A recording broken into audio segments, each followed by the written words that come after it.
കൂടെ പോവാ, അവരൊക്കെ അറിയോ, അവരെന്തെങ്കിലും ചെയ്താൽ പാരൻസ് എല്ലാം നമ്മളോട് പറയില്ല കഴിച്ചിട്ട് പോയാൽ മതി. ആ അധികാരം ഉണ്ടല്ലോ, സ്നേഹത്തോടുള്ളൊരു ശാസന. അവർക്ക് ചെയ്യാൻ പറ്റാത്തൊരു യാത്ര വേറൊരു സ്ത്രീ നടത്തുകയാണല്ലോ.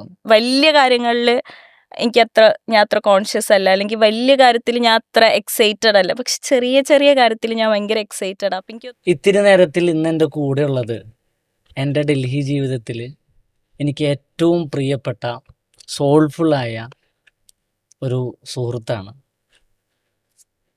ഡൽഹി ഓർമ്മകളിൽ എനിക്ക് എടുത്തു പറയാൻ കഴിയുന്ന ചില സൗഹൃദങ്ങളുണ്ട്. അതിലൊരാൾ ഡൽഹിയിൽ ജാമിയ മില്ലയിൽ വന്നപ്പോൾ മുതൽ എൻ്റെ മുമ്പിൽ ഞാൻ കണ്ടിട്ടുള്ള ഒരാളാണ്.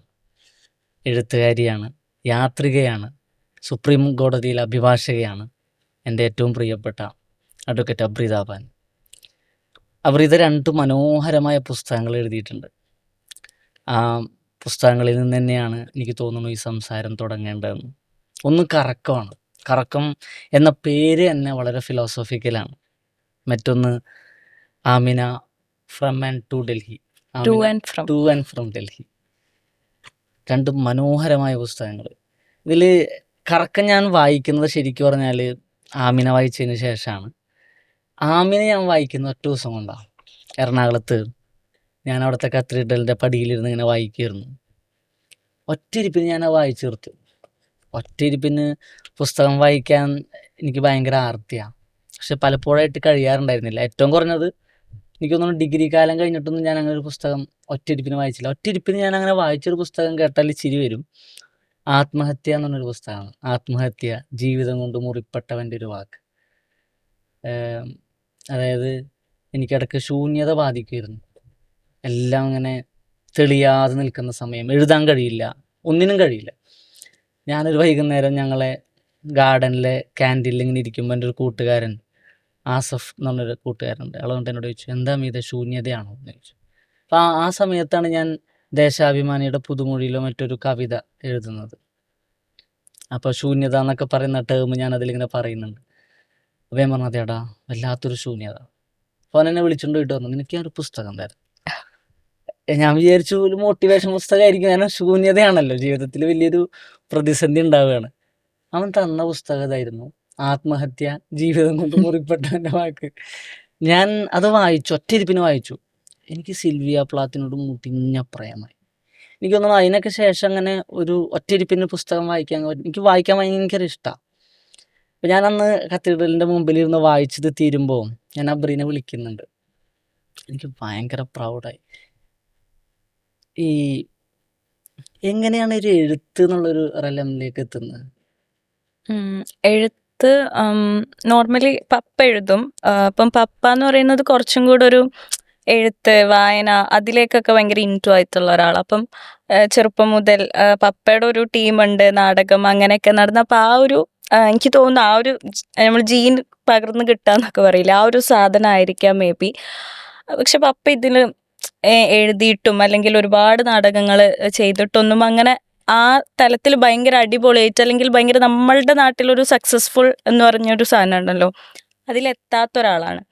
പക്ഷെ എന്നാൽ പോലും ഇപ്പം നമ്മൾ ചെറുപ്പത്തിലൊക്കെ ആണെങ്കിലും പപ്പ ഇപ്പം നമുക്ക് ടോയ്സ് ആയിട്ട് തരിക, അല്ലെങ്കിൽ നമ്മൾ എന്തെങ്കിലുമൊക്കെ ഒന്ന് അച്ചീവ് ചെയ്യുമ്പോൾ നമുക്കൊരു ഗിഫ്റ്റായിട്ടൊക്കെ തരിക ബുക്സാണ് ബേസിക്കലി. അപ്പം പുള്ളിക്ക് ഭയങ്കര ഇഷ്ടമാണ് ബുക്സ്. അപ്പം പുള്ളിക്ക് ആഗ്രഹമാണ് എൻ്റെ മക്കളും നന്നായിട്ട് വായിക്കണം. സോ വായനയ്ക്ക് എന്തോ ഒരു സംഭവം ഉണ്ട് എന്നുള്ളത്.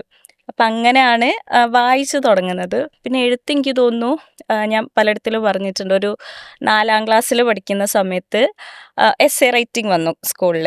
അപ്പം നോർമലി നമുക്കറിയില്ല നമ്മൾ എഴുതുന്നു. അപ്പം നന്നായിട്ട് എഴുതുന്ന ഞങ്ങളുടെ ഒരു ഗ്രൂപ്പിൽ ഒരു കുട്ടിക്ക് അന്ന് എന്തോ വരാൻ പറ്റുന്നില്ല. അപ്പം പകരം ആരെങ്കിലും ആക്കിയാൽ നമുക്ക് പാർട്ടിസിപ്പേഷൻ മാർക്ക് ഉണ്ടാവുമല്ലോ. അപ്പം അങ്ങനെ വന്നപ്പം ഓക്കെ എന്നാൽ അബ്രീത പാർട്ടിസിപ്പേറ്റ് ചെയ്യട്ടെ എന്ന് പറഞ്ഞിട്ട് എന്നെ ചെയ്യിപ്പിച്ചു. പക്ഷെ എനിക്ക് തോന്നുന്നു അന്ന് ടോപ്പിക്ക് കൽബുർഗിയുടെ എന്തോ ഒരു ടോപ്പിക് എന്തോ ആയിരുന്നു. അത് കഴിഞ്ഞിട്ട് റിസൾട്ട് വന്നപ്പോൾ എനിക്ക് ഫസ്റ്റ്. അപ്പോൾ നമ്മളിങ്ങനെ ഒട്ടും എക്സ്പെക്റ്റ് ചെയ്യാത്ത. അപ്പോൾ അമ്മ ടീച്ചറായിട്ടുള്ള സ്കൂളിലാണ് ഞാൻ 5th വരെ പഠിച്ചത്. അപ്പോൾ ഉമ്മ ഭയങ്കര പ്രൗഡായി. കാരണം മോളിങ്ങനെ എഴുതും അങ്ങനെ ഒരു സാധനമൊന്നും ഉണ്ടായിരുന്നില്ലല്ലോ. അപ്പോൾ ഉമ്മ അവിടെ പറഞ്ഞിട്ട് ആ എസ്സേ വാങ്ങിയിട്ട് വീട്ടിൽ കൊണ്ടുപോയി, എന്നിട്ട് പപ്പ കൊടുത്തു.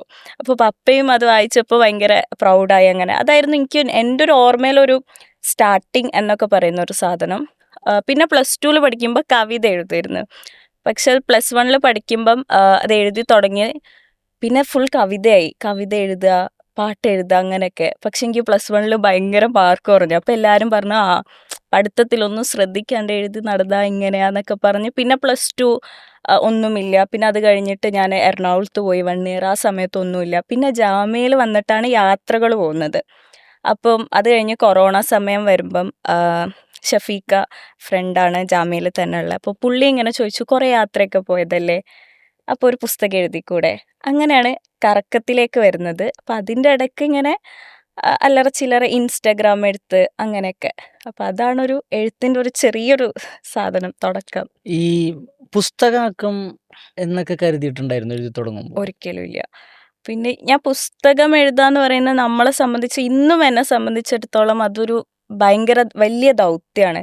അതായത് നമ്മൾക്ക് എന്തെങ്കിലുമൊക്കെ എഴുതാം. അപ്പം നമ്മൾ ഇൻസ്റ്റഗ്രാമിലോ അല്ലെങ്കിൽ ഒരു സോഷ്യൽ മീഡിയയിൽ എന്തെങ്കിലും എഴുതിയിടുന്നത് പോലെയല്ലല്ലോ ഒരു പുസ്തകം എഴുതാന്ന് പറഞ്ഞാൽ. ഒരാൾ അയാൾ നമ്മളുടെ പുസ്തകം പിക്ക് ചെയ്ത് പൈസ കൊടുത്തത് വാങ്ങി അയാളുടെ ടൈം സ്പെൻഡ് ചെയ്തത് വായിക്കുന്നു എന്നൊക്കെ പറയുമ്പം എന്തെങ്കിലും ആ പുസ്തകത്തിൽ വേണം. അയാൾ സ്പെൻഡ് ചെയ്ത സമയത്തിനും പണത്തിനൊക്കെ അയാൾക്ക് എന്തെങ്കിലുമൊക്കെ കിട്ടിയെന്ന് തോന്നണം എന്ന് ആഗ്രഹിക്കുന്ന ഒരാളാണ് ഞാൻ. അപ്പോൾ പേഴ്സണലി പുസ്തകം എഴുതുക എന്ന് പറയുന്നത് ഒരിക്കലും ഒരു ചെറിയ കാര്യമല്ല. അപ്പം അതുകൊണ്ട് തന്നെ എന്തെങ്കിലും ഒരു പുസ്തകം എഴുതുന്നൊന്നും ഒരിക്കലും ആഗ്രഹിച്ചിട്ടുണ്ടോ എന്ന് ചോദിച്ചാൽ മേ ബി ഉണ്ടാവാം. പക്ഷെ ഞാൻ ഒരിക്കലും അങ്ങനെ സ്വപ്നമൊന്നും കണ്ടിട്ടില്ല എന്തെങ്കിലും ഒരു പുസ്തകം എഴുതണം എന്നൊന്നും. പക്ഷെ എങ്ങനെയൊക്കെ ആക്സിഡൻ്റലി എത്തി. പക്ഷെ ഇപ്പം ഹാപ്പി ആയിട്ട് അതിൽ പോകുന്നു എന്നുള്ളതാണ്. ഈ പിന്നെ ഈ വായന സ്വാഭാവികമായിട്ടും എഴുത്തിലേക്ക് നയിക്കുന്നു നമ്മൾ പറയാറുണ്ട്. പലപ്പോഴും പുസ്തകങ്ങൾ മാത്രമല്ല മനുഷ്യന്മാർ വായിക്കുന്നത്. മനുഷ്യരെ വായിക്കുക എന്നുള്ളൊരു പ്രോസസ്സ് ഉണ്ടല്ലോ. സ്വാഭാവികമായിട്ടും യാത്രകളാണ്. യാത്രകളിൽ നമ്മൾ ഈ കറക്കത്തിൽ തന്നെ പറയുന്നൊരു സംഗതി ഉണ്ടല്ലോ. നമ്മൾ പോകുന്ന യാത്രയിൽ കാണുന്ന സ്ഥലങ്ങൾ, അവിടുത്തെ പ്രകൃതി, മനുഷ്യർ, ഇതെല്ലാം ആണ് യാത്രയുടെ ഭാഗമായിട്ടുള്ളത് അല്ലേ? നമ്മൾ യാത്ര ചെയ്യുന്ന സമയത്ത് യാത്ര ചെയ്യുന്ന വ്യക്തി മാത്രമല്ലല്ലോ, ആ പ്രോസസ്സിൽ ഈ പറഞ്ഞെല്ലാം ഈ ചരാചരങ്ങളെല്ലാം കണ്ടുമുട്ടുന്ന മനുഷ്യർ, നമ്മൾ മിണ്ടുന്ന മനുഷ്യർ, മിണ്ടാതെ ജസ്റ്റ് നിരീക്ഷിക്കുന്ന ആളുകളടക്കം ഈ യാത്രയുടെ ഭാഗമാണ്. അപ്പോൾ ഈ മനുഷ്യരുമായി അല്ലെങ്കിൽ ലോകത്ത് പല സ്ഥലങ്ങളിലും പോകുന്നു, പലതരം ആളുകളെ കാണുന്നു. ആ മനുഷ്യർ എന്ന പുസ്തകം എങ്ങനെയാണ് എഴുത്തിനെ സ്വാധീനിച്ചു? എനിക്ക് തോന്നുന്നു ഈ Amina to and from Delhi എന്ന് പറയുന്ന പുസ്തകത്തിൽ ഡൽഹിയിൽ കാണുന്ന ജീവിതങ്ങൾ മാത്രമല്ലല്ലോ, കുറേ മനുഷ്യരുടെ, അപ്പം അതിലോരോ കഥാപാത്രങ്ങളുടെയും മനോവ്യാപാരങ്ങൾ എന്ന് പറയുന്നത് എനിക്ക് തോന്നുന്നു പല സ്ഥലങ്ങളിൽ നിന്ന് പിക്ക് ചെയ്തതാവാം. യാത്രകളിൽ പ്രത്യേകിച്ച് കണ്ട മനുഷ്യരിൽ മനുഷ്യരെന്ന പുസ്തകങ്ങൾ എങ്ങനെയാണ് എഴുത്തിലേക്ക് സ്വാധീനിച്ചത്? എൻ്റെ 2 പുസ്തകങ്ങളിലും എനിക്ക് തോന്നുന്നു വായന എന്നെ ഹെൽപ്പ് ചെയ്തത് എൻ്റെ ഭാഷ ഒന്ന് മെച്ചപ്പെടുത്താൻ വേണ്ടിയിട്ടാണ്. അല്ലെങ്കിൽ എങ്ങനെയാണ് ഒരു എഴുത്ത് രീതി ഉണ്ടാവുക അതിനെക്കുറിച്ചൊക്കെ നമുക്ക് ഒന്നറിയാൻ വേണ്ടിയിട്ടാണ് വായന എന്നെ കൂടുതലും ഹെൽപ്പ് ചെയ്തിട്ടുള്ളത്. അപ്പോൾ കോണ്ടൻറ് വൈസ് നോക്കുകയാണെങ്കിൽ ഇപ്പം NS പറഞ്ഞതുപോലെ നമ്മൾ ഇപ്പം ആമിനയിലേക്ക് വരികയാണെങ്കിൽ എല്ലാ കഥാപാത്രങ്ങളും ഓൾമോസ്റ്റ് എല്ലാ കഥാപാത്രങ്ങളും ഞാൻ എവിടെയെങ്കിലുമൊക്കെ കണ്ടിട്ടുള്ളതും ഇപ്പം നമുക്ക് ഒരുപാട് അറിയാവുന്ന ആളുകൾ എന്നല്ല, നമ്മൾ ആക്സിഡൻ്റലി പോലും മീറ്റ് ചെയ്തിട്ടുള്ള ആളുകൾ, ഒരു 5 മിനിറ്റ് സംസാരിച്ചിട്ടുള്ള ആളുകൾ. അപ്പോൾ അവരൊക്കെ അറിഞ്ഞോ അറിയാതെയോ നമ്മളോട് പറഞ്ഞിട്ടുള്ള പങ്കുവച്ചിട്ടുള്ള കാര്യങ്ങളിൽ നമുക്ക് സ്പാർക്കിംഗ് ആയിട്ട് തോന്നിയിട്ട് നമ്മുടെ മനസ്സിൽ അങ്ങനെ കിടക്കുന്ന കുറേ കാര്യങ്ങളുണ്ടാവും. അപ്പം അതിൻ്റെ കുറേ റെഫറൻസാണ് ആമിന എന്ന് പറയുന്നത്. കറക്കം എന്ന് പറയുന്നത് ഓഫ് കോഴ്സ് ഞാൻ കറക്കത്തിൻ്റെ എല്ലാ വേദികളിലും പറയലുണ്ട്, കറക്കം ഒരിക്കലും ഒരു യാത്രാ വിവരണ പുസ്തകമായിട്ട് നിങ്ങൾ കാണരുത്. അതിൽ കുറേ ഇമോഷൻസാണ് യാത്രകളേക്കാൾ കൂടുതൽ, അല്ലെങ്കിൽ സ്ഥലങ്ങളെ വിവരിക്കുന്നതിനേക്കാൾ കൂടുതൽ ഞാൻ മനുഷ്യരാണ് അതിൽ വിവരിച്ചിട്ടുള്ളത്, അല്ലെങ്കിൽ അവരെനിക്ക് തന്നിട്ടുള്ള ഇമോഷൻസ്, അവരെന്നെ വെൽക്കം ചെയ്തിട്ടുള്ള രീതികൾ അങ്ങനെ. അപ്പം എനിക്ക് തോന്നുന്നു ഒരു വട്ടം ആരോ കറക്കം വായിച്ചിട്ട് എൻ്റെ അടുത്ത് ചോദിച്ചു, യാത്രകൾ പോകുമ്പോൾ പൊതുവേ നമ്മളുടെ നാട്ടിൽ ഇപ്പം അതുണ്ടോയെന്ന് എനിക്ക് അറിഞ്ഞൂടാ, പക്ഷെ ഞാൻ ഈ പുസ്തകം ഇറങ്ങുന്ന സമയത്തും എഴുതുന്ന സമയത്തൊക്കെ ഉള്ള പൊതുവേ ഉള്ളൊരു സാധനം എന്ന് വെച്ചാൽ, നമ്മൾ യാത്രകൾ പോകുമ്പോൾ പ്രത്യേകിച്ചും സ്ത്രീകൾ യാത്രകൾ പോകുമ്പം നമുക്ക് ഭയങ്കര പ്രശ്നങ്ങളാണ്, നമ്മൾ ഒരുപാട് പ്രശ്നങ്ങൾ നേരിടും, ഭയങ്കര ബുദ്ധിമുട്ടാണ് സ്ത്രീകൾക്ക് യാത്രകൾ ചെയ്യുക എന്ന് പറയുന്നത്. ഭയങ്കര ഒരു ബാലികേറ മലയൊക്കെ ആയിട്ടാണ് ആ സമയത്ത് അതിനെ കണ്ടിരുന്നത്. പക്ഷെ കറക്കത്തിൽ അങ്ങനെ ഒരു ഇൻസിഡൻറ്റും ഇല്ല. കറക്കം വായിക്കുമ്പോൾ എല്ലാവർക്കും യാത്രകൾ പോവാൻ തോന്നിപ്പിക്കുന്ന ഒരു പുസ്തകമാണ്. കാരണം എല്ലാവരും ഭയങ്കര വെൽക്കമിങ് ആണ്. എവിടെ ചെന്നാലും ഭയങ്കര സന്തോഷമാണ്. നമുക്കൊന്നും ഒരു പ്രശ്നവും ഇല്ല. അപ്പം ഇങ്ങനെയാണോ യാത്രകൾ എന്ന് ചോദിച്ചിട്ട്. അപ്പം ബേസിക്കലി നമുക്ക് പോകുമ്പോൾ പ്രശ്നങ്ങളെല്ലാം ഉണ്ടാവും. ചിലപ്പം നമ്മൾ ബുദ്ധിമുട്ടുകളെല്ലാം ഫേസ് ചെയ്തിട്ടുണ്ടാവും. പക്ഷെ നമ്മൾ നമ്മുടെ വീട്ടിൽ താമസിക്കുമ്പം നമുക്ക് എപ്പോഴും നമ്മൾ ഏറ്റവും കംഫർട്ട് സോണാണ് നമ്മളെ വീട്. നമ്മുടെ വീട്ടിൽ നമുക്ക് ഏറ്റവും ഗുഡ് ഫേസ് മാത്രമാണ് ഉണ്ടാവുക. നമുക്ക് ഗുഡ് ആൻഡ് ബാഡ് ഉണ്ടാവും. പക്ഷെ തൂക്കി നോക്കുമ്പം നല്ലതായിരിക്കും, അല്ലെങ്കിൽ നമ്മൾക്ക് എപ്പോഴും സന്തോഷം തരുന്ന കാര്യങ്ങളായിരിക്കും കൂടുതൽ എന്നുള്ളതാണ്. അതുപോലെ തന്നെയാണ് യാത്രകളെ ഞാൻ കണ്ടിട്ടുള്ളത്. എപ്പോഴും ഒരു കംഫർട്ട് നമ്മൾ ഇപ്പൊ പറഞ്ഞ പോലെ യാത്രയിൽ നല്ല അനുഭവങ്ങളുണ്ട്, അല്ലാത്തതും ഉണ്ടാവാം.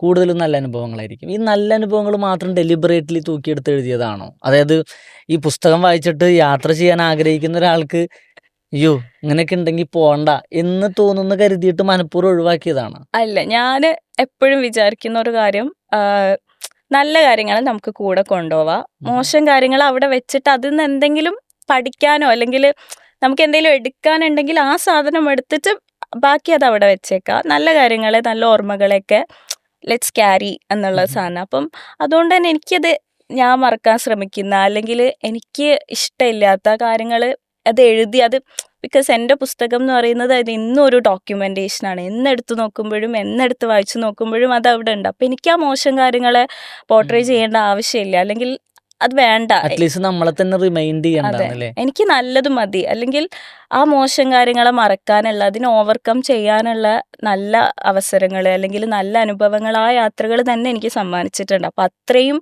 നല്ല അനുഭവങ്ങൾ ഉള്ളപ്പം why should I carry this bad thing എന്നുള്ളൊരു ഞാൻ ഈ പുസ്തകത്തിൻ്റെ വായനക്കാരെ ശ്രദ്ധിച്ചു നോക്കിയിട്ടുണ്ടായിരുന്നു ആ സമയത്തൊക്കെ. പ്രത്യേകിച്ച് ഈ അഭിപ്രായങ്ങളൊക്കെ എഴുതി അറിയിക്കുമായിരുന്നല്ലോ നിങ്ങളത് ആഡ് ടു സ്റ്റോറിയൊക്കെ അടിക്കുന്ന സമയത്ത്. ഒരുപാട് ആളുകളൊന്നും യാത്ര ചെയ്തിട്ടില്ലാത്ത ആളുകളാണ്, ഒരുപാട് ആളുകൾ. എനിക്ക് തോന്നിയിട്ടുണ്ടായിരുന്നു നമ്മുടെ നാട്ടിൽ യാത്ര ചെയ്യാൻ ആഗ്രഹിക്കുന്ന കുറേ ആൾക്കാരുണ്ട്, പ്രത്യേകിച്ച് പെൺകുട്ടികൾ. അവർക്ക് കുറേ പ്രശ്നങ്ങളുണ്ട് യാത്ര ചെയ്യാൻ. പിന്നെ പലതരം പ്രിവിലേജുകളുടെ കുറവായിരിക്കാം, ധൈര്യത്തിൻ്റെ കുറവായിരിക്കാം, സൊസൈറ്റിയിലെ വിവിധ വിഷയങ്ങളായിരിക്കാം, എന്തോ ആയിക്കോട്ടെ. അപ്പോൾ യാത്ര ചെയ്യാൻ കഴിയാതെ പോകുന്ന മനുഷ്യന്മാരുണ്ടല്ലോ, അവർക്ക് വേണ്ടിയിട്ട് പിന്നെ ഇങ്ങനൊരു പുസ്തകം എന്ന് പറയുമ്പോൾ, അതായത് ഇപ്പം ഞാൻ എൻ്റെ ഒരു അനുഭവം പറയുകയാണ്. ഈ പുസ്തകം ശരിക്കും പറഞ്ഞാൽ എൻ്റെ പാർട്ട്ണറുടെയാണ്. ഈ പുസ്തകം അവൾ വായിക്കുന്നതിനേക്കാൾ കൂടുതൽ അവളുടെ കുടുംബത്തിലുള്ള ഒരുപാട് ആളുകൾ വായിച്ചു. പലരും പറഞ്ഞത് ഇത്ര ചെറുപ്പത്തിൽ ഇങ്ങനെ യാത്ര ചെയ്യാൻ പറ്റിയതൊരു സുഹൃതാണ്, ഇനി ഒരുപാട് യാത്ര ചെയ്യാൻ പറ്റട്ടെ എന്നൊരു ദുആണ് അവർ പറയണത്. അപ്പോൾ ഞാൻ ആലോചിച്ച സാധനം, അവരുടെയൊക്കെ കണ്ണിൽ കാണുന്നൊരു സന്തോഷമുണ്ട്. അവർക്ക് ചെയ്യാൻ പറ്റാത്തൊരു യാത്ര വേറൊരു സ്ത്രീ നടത്തുകയാണല്ലോ. അങ്ങനെ തോന്നിയിട്ടുണ്ടോ എപ്പോഴെങ്കിലും? അതായത് നമ്മൾ ചെയ്യുന്ന യാത്ര നമ്മൾ കുറച്ചും കൂടി റെസ്പോൺസിബിൾ ആണെന്ന് തോന്നുന്നു. അതായത് കുറേ ആളുകൾക്ക് പറ്റാത്തൊരു ഭാഗ്യമാണ് നമുക്ക് കിട്ടുന്നത്. അങ്ങനെ തോന്നിയിട്ടുണ്ടോ എപ്പോഴെങ്കിലും? ശരിക്കും പറഞ്ഞാൽ യാത്രകൾ എന്നൊക്കെ പറയുന്നത് ഒരു ലക്ഷറി ആയിട്ടാണ് എനിക്ക് എപ്പോഴും തോന്നിയിട്ടുള്ളത്. അതായത് നമ്മളുടെ ഒരു സൊസൈറ്റിയിൽ ഇപ്പം എനിക്ക് ഭയങ്കര ഇഷ്ടമുള്ള 2 കാര്യങ്ങൾ, ഒന്ന് യാത്ര ചെയ്യുക, ഒരുപാട് വായിക്കുക, അപ്പം ഇല്ലെങ്കിൽ ഇഷ്ടമുള്ള പുസ്തകങ്ങൾ കളക്ട് ചെയ്യുക. അപ്പം ഇപ്പോഴും കുറേ ആൾക്കാരുടെ ഇടയിൽ ഈ യാത്ര പോകുന്നതും പുസ്തകം വായിക്കുന്നത്, അല്ലെങ്കിൽ പുസ്തകങ്ങൾ വാങ്ങാൻ വേണ്ടിയിട്ട് പൈസ ചിലവാക്കുക, യാത്രകൾ പോകാൻ വേണ്ടിയിട്ട് പൈസ ചിലവാക്കുക, ഇതൊക്കെ പറഞ്ഞാൽ ലക്ഷറീസ് ആണ്. അതൊന്നും നെസസിറ്റി അല്ല എന്നാണ് കുറേ ആൾക്കാരുടെ ഒരു തിങ്കിങ് പ്രോസസ്സ്. പക്ഷെ എനിക്ക് തോന്നുന്നു വൺസ് നമ്മൾ അതിലേക്ക് ഇറങ്ങിക്കഴിഞ്ഞാൽ നല്ലൊരു വായനക്കാരന്, നല്ലൊരു യാത്രക്കാരനൊക്കെ അതൊരിക്കലും അയാൾക്കൊരു ലക്ഷറി ആയിട്ട് തോന്നില്ല. അത് ഫോർ ഹിം അല്ലെങ്കിൽ for her it's A necessity. അത് പോയി തുടങ്ങുന്ന ഒരാൾക്ക് അത് ഒരു നെസസിറ്റി ആയിട്ട് തോന്നും. കുറേ കാലം യാത്രകൾ ചെയ്യാണ്ടിരിക്കുമ്പോൾ, വായിക്കാണ്ടിരിക്കുമ്പം നമുക്ക് തന്നെ നമ്മൾ ഭയങ്കര നമ്പായിരിക്കുന്ന പോലെ, ഒന്നും ചെയ്യാത്ത കുറേ കാര്യങ്ങൾ ചെയ്യുമ്പോഴും ഇത് ചെയ്തില്ലെങ്കിൽ നമ്മൾ ഒന്നും ചെയ്യാത്ത പോലെ തോന്നും. അപ്പം അതുകൊണ്ടായിരിക്കാം ഇപ്പം നമ്മളെ നാട്ടിലൊക്കെ ഇപ്പം എനിക്ക് കുറച്ചും കൂടെ മാറി എന്നാണ് ഞാൻ മനസ്സിലാക്കുന്ന ഒരു സാധനം. പക്ഷെ ഞാൻ ഇപ്പം ഡൽഹിയിലേക്കെല്ലാം വരുന്ന സമയത്ത് അതങ്ങനേ ആയിരുന്നില്ല. അപ്പം എന്നെയൊക്കെ സംബന്ധിച്ച് എല്ലാവരും എന്നോട് പറഞ്ഞാൽ ഡൽഹിയിൽ പോകാൻ പറ്റിയില്ല. അപ്പം ഇറ്റ്സെൽഫ് അതൊരു ഭാഗ്യം. അവിടെ പഠിക്കാൻ പോകുന്നുണ്ടോ, അല്ലെങ്കിൽ എന്തിനാണ് നിങ്ങൾ പോകുന്നത് എന്നല്ല അവിടെ മാറ്റർ. നിങ്ങൾക്ക് ഇവിടുന്ന് കുറച്ച് ദൂരെ പോകാൻ പറ്റുന്നില്ലേ, അത് ഇറ്റ്സെൽഫ് ഒരു ഭാഗ്യമാണ്. നമുക്കത് പറ്റുന്നില്ല. അപ്പം എനിക്കറിയാവുന്ന എത്രയോ ഫ്രണ്ട്സ് ഉണ്ട്, അത് തൊട്ടപ്പുറത്തെ ജില്ലയിലേക്ക് വരെ പഠിക്കാൻ വിടാത്ത, അതായത് ഹോസ്റ്റലിൽ അവിടെ നിൽക്കണം എന്നുള്ള കാരണം കൊണ്ട് പഠിക്കാൻ വിടാത്ത ഏറ്റവും അടുത്ത്, അതായത് നമുക്ക് നടന്നു പോയി വരാൻ പറ്റുമെങ്കിൽ അത്രയും നല്ലത് എന്നുള്ള ദൂരത്ത് കോളേജിൽ അയച്ച് പഠിപ്പിച്ച്, അല്ലെങ്കിൽ നല്ല കോളേജിൽ അഡ്മിഷൻ കിട്ടിയിട്ടും പോവാൻ പറ്റാത്തൊക്കെ എത്രയോ ആൾക്കാരെ എനിക്കറിയാം. അപ്പം ആ കൂട്ടത്തിൽ എനിക്കിഷ്ടമുള്ളത് പിക്ക് ചെയ്യാൻ പറ്റുക എന്നുള്ളത് തന്നെ വലിയൊരു പ്രിവിലേജാണ്. അപ്പം ആ പ്രിവിലേജ് കിട്ടുക എന്ന് പറയുന്നത് ഒരു ചെറിയ കാര്യമായിട്ട് എനിക്ക് ഒരിക്കലും തോന്നിയിട്ടില്ല. അപ്പം അതുകൊണ്ട് തന്നെ കറക്റ്റ് എഴുതുമ്പോൾ എനിക്കുണ്ടായിരുന്നു, ഇതെൻ്റെ സാധനമല്ല, നമ്മൾ എഴുതി കഴിഞ്ഞാൽ കഴിഞ്ഞു, എൻ്റെ റെസ്പോൺസിബിലിറ്റി അല്ലെങ്കിൽ എൻ്റെ ഡ്യൂട്ടി കഴിഞ്ഞു, ഇനി അത് ചെയ്യേണ്ടത് അതെ ദാറ്റ്സ് ഡൺ. അപ്പം അതിനി ബാക്കിയുള്ള ആൾക്കാരുടേതാണ് എന്നുള്ളൊരു സാധനം. അപ്പം അത് കുറച്ചും കൂടെ റെസ്പോൺസിബിളായിട്ട്, അല്ലെങ്കിൽ ആരുടെയെങ്കിലും ലൈഫിൽ കറക്കത്തിനൊരു ചെറിയ ചേഞ്ച് ഉണ്ടാക്കാൻ പറ്റുമെങ്കിൽ അത് ഭയങ്കര അടിപൊളിയാകുമായിരുന്നു എന്നുള്ളൊരു ഇതുണ്ടായിരുന്നു. അങ്ങനെ ആവാൻ പറ്റണേ എന്നുള്ള ആഗ്രഹവും പ്രാർത്ഥനയും ഉണ്ടായിരുന്നു. പക്ഷെ എനിക്ക് തോന്നുന്നു കറക്കം കഴിഞ്ഞിട്ട് കുറേ ആൾക്കാർ എനിക്ക് പേഴ്സണലി മെസ്സേജ് അയച്ചിട്ടുണ്ടായിരുന്നു. അത് കഴിഞ്ഞിട്ട് ഞങ്ങൾ യാത്ര പോയി, കറക്കം വായിച്ച് കഴിഞ്ഞിട്ട് അവിടെ പോയി. അപ്പം അതിൽ പോകുമ്പോൾ നമുക്കിങ്ങനെ ഗൈഡ് പോലെ ഓരോ സാധനം എങ്ങനെ പോകണം, എത്ര രൂപയാണ് എന്നൊക്കെ ഉള്ളതുകൊണ്ട് അവർക്കത് കുറച്ചും കൂടി ഈസി ആയിട്ട് പോവാൻ പറ്റി എന്നൊക്കെ പറഞ്ഞിട്ട് ഒരു കൂട്ടർ മെസ്സേജ് അയക്കുമ്പോഴും വേറെ ഒരു ഗ്രൂപ്പ് ഓഫ് ആൾക്കാർ ഇപ്പോഴും എനിക്ക് മെസ്സേജ് അയക്കാറുണ്ട്, കറക്കം വായിച്ചു, നിങ്ങളോട് ഭയങ്കര അസൂയ തോന്നുന്നു, അങ്ങനെ യാത്ര പോകാൻ പറ്റിയിരുന്നെങ്കിൽ എന്ന് തോന്നുന്നു, അത്രയും യാത്ര പോകാൻ ഞങ്ങൾക്കൊക്കെ ഭയങ്കര ആഗ്രഹമാണ്, പക്ഷെ അവസരങ്ങൾ കിട്ടുന്നില്ല. അപ്പം നമ്മൾ പറയുന്നതെല്ലാം നമ്മൾ സമരം ചെയ്ത് വാങ്ങിയതാണ്, എല്ലാവർക്കും അങ്ങനെ ഫ്രീ ആയിട്ട് കിട്ടുന്നതൊന്നും അല്ല എന്ന് പറയുമ്പോഴും സമരം ചെയ്തിട്ടും അത് കിട്ടാത്ത ഒരുപാട് ആൾക്കാരുണ്ട്. തീർച്ചയായിട്ടും അവർ ഇപ്പൊ നേരത്തെ പറഞ്ഞില്ലേ, ഈ ഒരിക്കൽ യാത്ര ചെയ്ത് തുടങ്ങിക്കഴിഞ്ഞാൽ യാത്ര ചെയ്യാതെ പറ്റൂല എന്ന് തോന്നുന്നു. എനിക്ക് ഞാൻ യാത്ര ചെയ്യാൻ ഭയങ്കര ഇഷ്ടമുള്ള ആളാണ്. ഒരു സ്ഥലത്ത് എത്തിപ്പെട്ട ഭയങ്കര ഇഷ്ടമാണ്. ഇപ്പം നമുക്കൊക്കെ അറിയാമല്ലോ, നമ്മളൊക്കെ ഒരുമിച്ച് യാത്ര പോകുന്നതാണ്. അപ്പോൾ എനിക്ക് തോന്നാറുണ്ട് യാത്ര ചെയ്യുന്ന സമയത്ത് ഭയങ്കര കംഫർട്ടൊക്കെ ഇല്ലെങ്കിൽ പേടിയാണ്. അപ്പോൾ നിങ്ങളന്ന് പുഷ്കറിൽ പോയില്ലേ, റൈബനൊക്കെ ഇട്ട്? അപ്പോൾ പുഷ്കറിൽ പോയ കഥ കേട്ടപ്പോൾ ഞാനാണെങ്കിൽ ഒരിക്കലും ആ ട്രെയിനിൽ കയറൂല. എന്നോട് റൈബ് ഇപ്പോഴും പറയും, ഞങ്ങളന്ന് പുഷ്കറിൽ പോയത് നീ ഇല്ലാത്തോണ്ടാ, നീ ഉണ്ടെങ്കിൽ കയറൂല, നീ പറയുമ്പോൾ പറ്റൂല, ഇത്രയും തിരക്കുള്ള ട്രെയിനിൽ കയറണ്ടെന്ന് പറയുന്നത്. പക്ഷെ എനിക്ക് പിന്നെ ഡൽഹിയിൽ നിന്ന് ഇങ്ങോട്ട് പോന്നപ്പോൾ എനിക്ക് തോന്നാണ്, കുറേ യാത്ര ചെയ്യായിരുന്നു എന്ന് തോന്നുന്ന ഒരു സംഗതിയുണ്ട്. നേരത്തെ പറഞ്ഞ പോലെ തന്നെ ഞാനതിൽ കണക്ട് ചെയ്യാണ്. ഈ പുസ്തകം വായിച്ച് അതിൻ്റെ ലഹരി പിടിച്ചു കഴിഞ്ഞാൽ വായിച്ചില്ലെങ്കിൽ ഒരു മരവിപ്പാ അല്ലേ? യാത്ര ചെയ്യുമ്പോൾ കുറച്ചൊരു ഇടവേള വന്നാൽ ദേഷ്യമാണ് അല്ലേ? ഒരു സെമസ്റ്ററിൽ നിന്നോ അല്ലെങ്കിൽ ഒരു സുപ്രീം കോടതിൻ്റെ ഒരു ബ്രേക്ക് കിട്ടാനോ ഒക്കെ ഉള്ളൊരു സംഗതി. ഈ ഇമാം ഷാഫി റളിയല്ലാഹുവിൻ്റെ ഒരു വളരെ ഫേമസ് ആയിട്ടുള്ളൊരു കവിത ഉണ്ടല്ലോ, കെട്ടിക്കിടക്കുകയിൽ കെട്ടുപോകുമേ ജലം, ഒഴുകുമ്പോൾ അത് തെളിനീരായി മാറുന്നു. ഇതാണ്, ഉണ്ടോ, ഓർമ്മ ഉണ്ടോ? ഞാനത് മറന്നുപോയി. ഇൻസാ താബ എന്നൊക്കെ പറഞ്ഞിട്ടുള്ളത്. അപ്പോൾ അത് ഭയങ്കര ഒരു സംഗതിയാണ്. ഒരു യാത്ര ആണ് ഉപമിക്കുന്നത്. മനുഷ്യൻ എന്ന് പറഞ്ഞാൽ വെള്ളം പോലെയാണ്, അത് ഒഴുകുന്നില്ല എന്നുണ്ടെങ്കിൽ ശുദ്ധീകരിക്കപ്പെടുന്നില്ല എന്നുള്ള സംഗതിയാണ്. നേരത്തെ പറഞ്ഞ പോലെ ഈ കറങ്ങിക്കൊണ്ടിരിക്കുക എന്ന് പറയുന്ന ഒരു സംഗതി ഉണ്ടല്ലോ, അതായത് നമ്മൾ എവിടെയും നിശ്ചലമായി നിൽക്കുന്നില്ല എന്ന് പറഞ്ഞ സംഗതി, അത് ഒരേപോലെയാണ്. ഇപ്പോൾ യാത്ര ചെയ്തിട്ടില്ലെങ്കിൽ നമ്മൾ നമ്പാവെന്ന് പറയുന്ന തോന്നലും യാത്ര പോയിക്കൊണ്ടിരിക്കുമ്പോൾ നമ്മളതാണ്. നേരത്തെ പറഞ്ഞ പോലെ ഒരുപാട് മോശാനുഭവങ്ങളുണ്ടാകും. ഞാൻ മോശാനുഭവങ്ങൾ ഓർമ്മിപ്പിക്കുകയല്ല, പക്ഷേ ഏതെങ്കിലും ഒരു പോയിന്റിൽ റിഗ്രറ്റ് ചെയ്യേണ്ടി വന്നിട്ടുണ്ടോ? ഒരു യാത്ര പുറപ്പെടുന്ന സമയത്ത് ഉണ്ടാവുന്ന എന്തെങ്കിലും, ഈ യാത്ര വേണ്ടില്ലായിരുന്നു തോന്നുന്നുണ്ട്? അതല്ല ഇതിൻ്റെയൊക്കെ അപ്പുറത്തേക്ക് ഒരു പുലരി ഉണ്ടെന്നോ അല്ലെങ്കിൽ കാണാനൊരു പുൽമേടുണ്ടെന്നോ ഒക്കെ ആലോചിച്ചിട്ട് അങ്ങനെയാണോ, എങ്ങനെയാണ് ഒരു യാത്രയുടെ ഇടയിൽ ഉണ്ടാകുന്ന ഓരോ ഇൻസിഡൻറ്റും നമ്മുടെ യാത്രനെ ബാധിക്കാറുള്ളത്? അപ്പം അതുകൊണ്ടാണ് ഞാൻ പുഷ്കറിൻ്റെ കാര്യം പറഞ്ഞത്. എനിക്ക് ആ യാത്ര തുടക്കത്തിൽ തന്നെ എൻ്റെ യാത്ര അവസാനിക്കുമായിരുന്നു എന്ന് പറഞ്ഞത്. ഞാൻ കറക്കത്തിൻ്റെ ആമുഖത്തിൽ പറയുന്ന ഒരു ചെറിയൊരു പോർഷൻ ഉണ്ട്. അപ്പം ഞാനും ഇൻഫാസും കൂടെ കുംതയിൽ പോയി. അപ്പം എന്നിട്ട് നമ്മളെ കയ്യിൽ ഭയങ്കര ചെറിയ പൈസ ഉണ്ടായിരുന്നുള്ളൂ.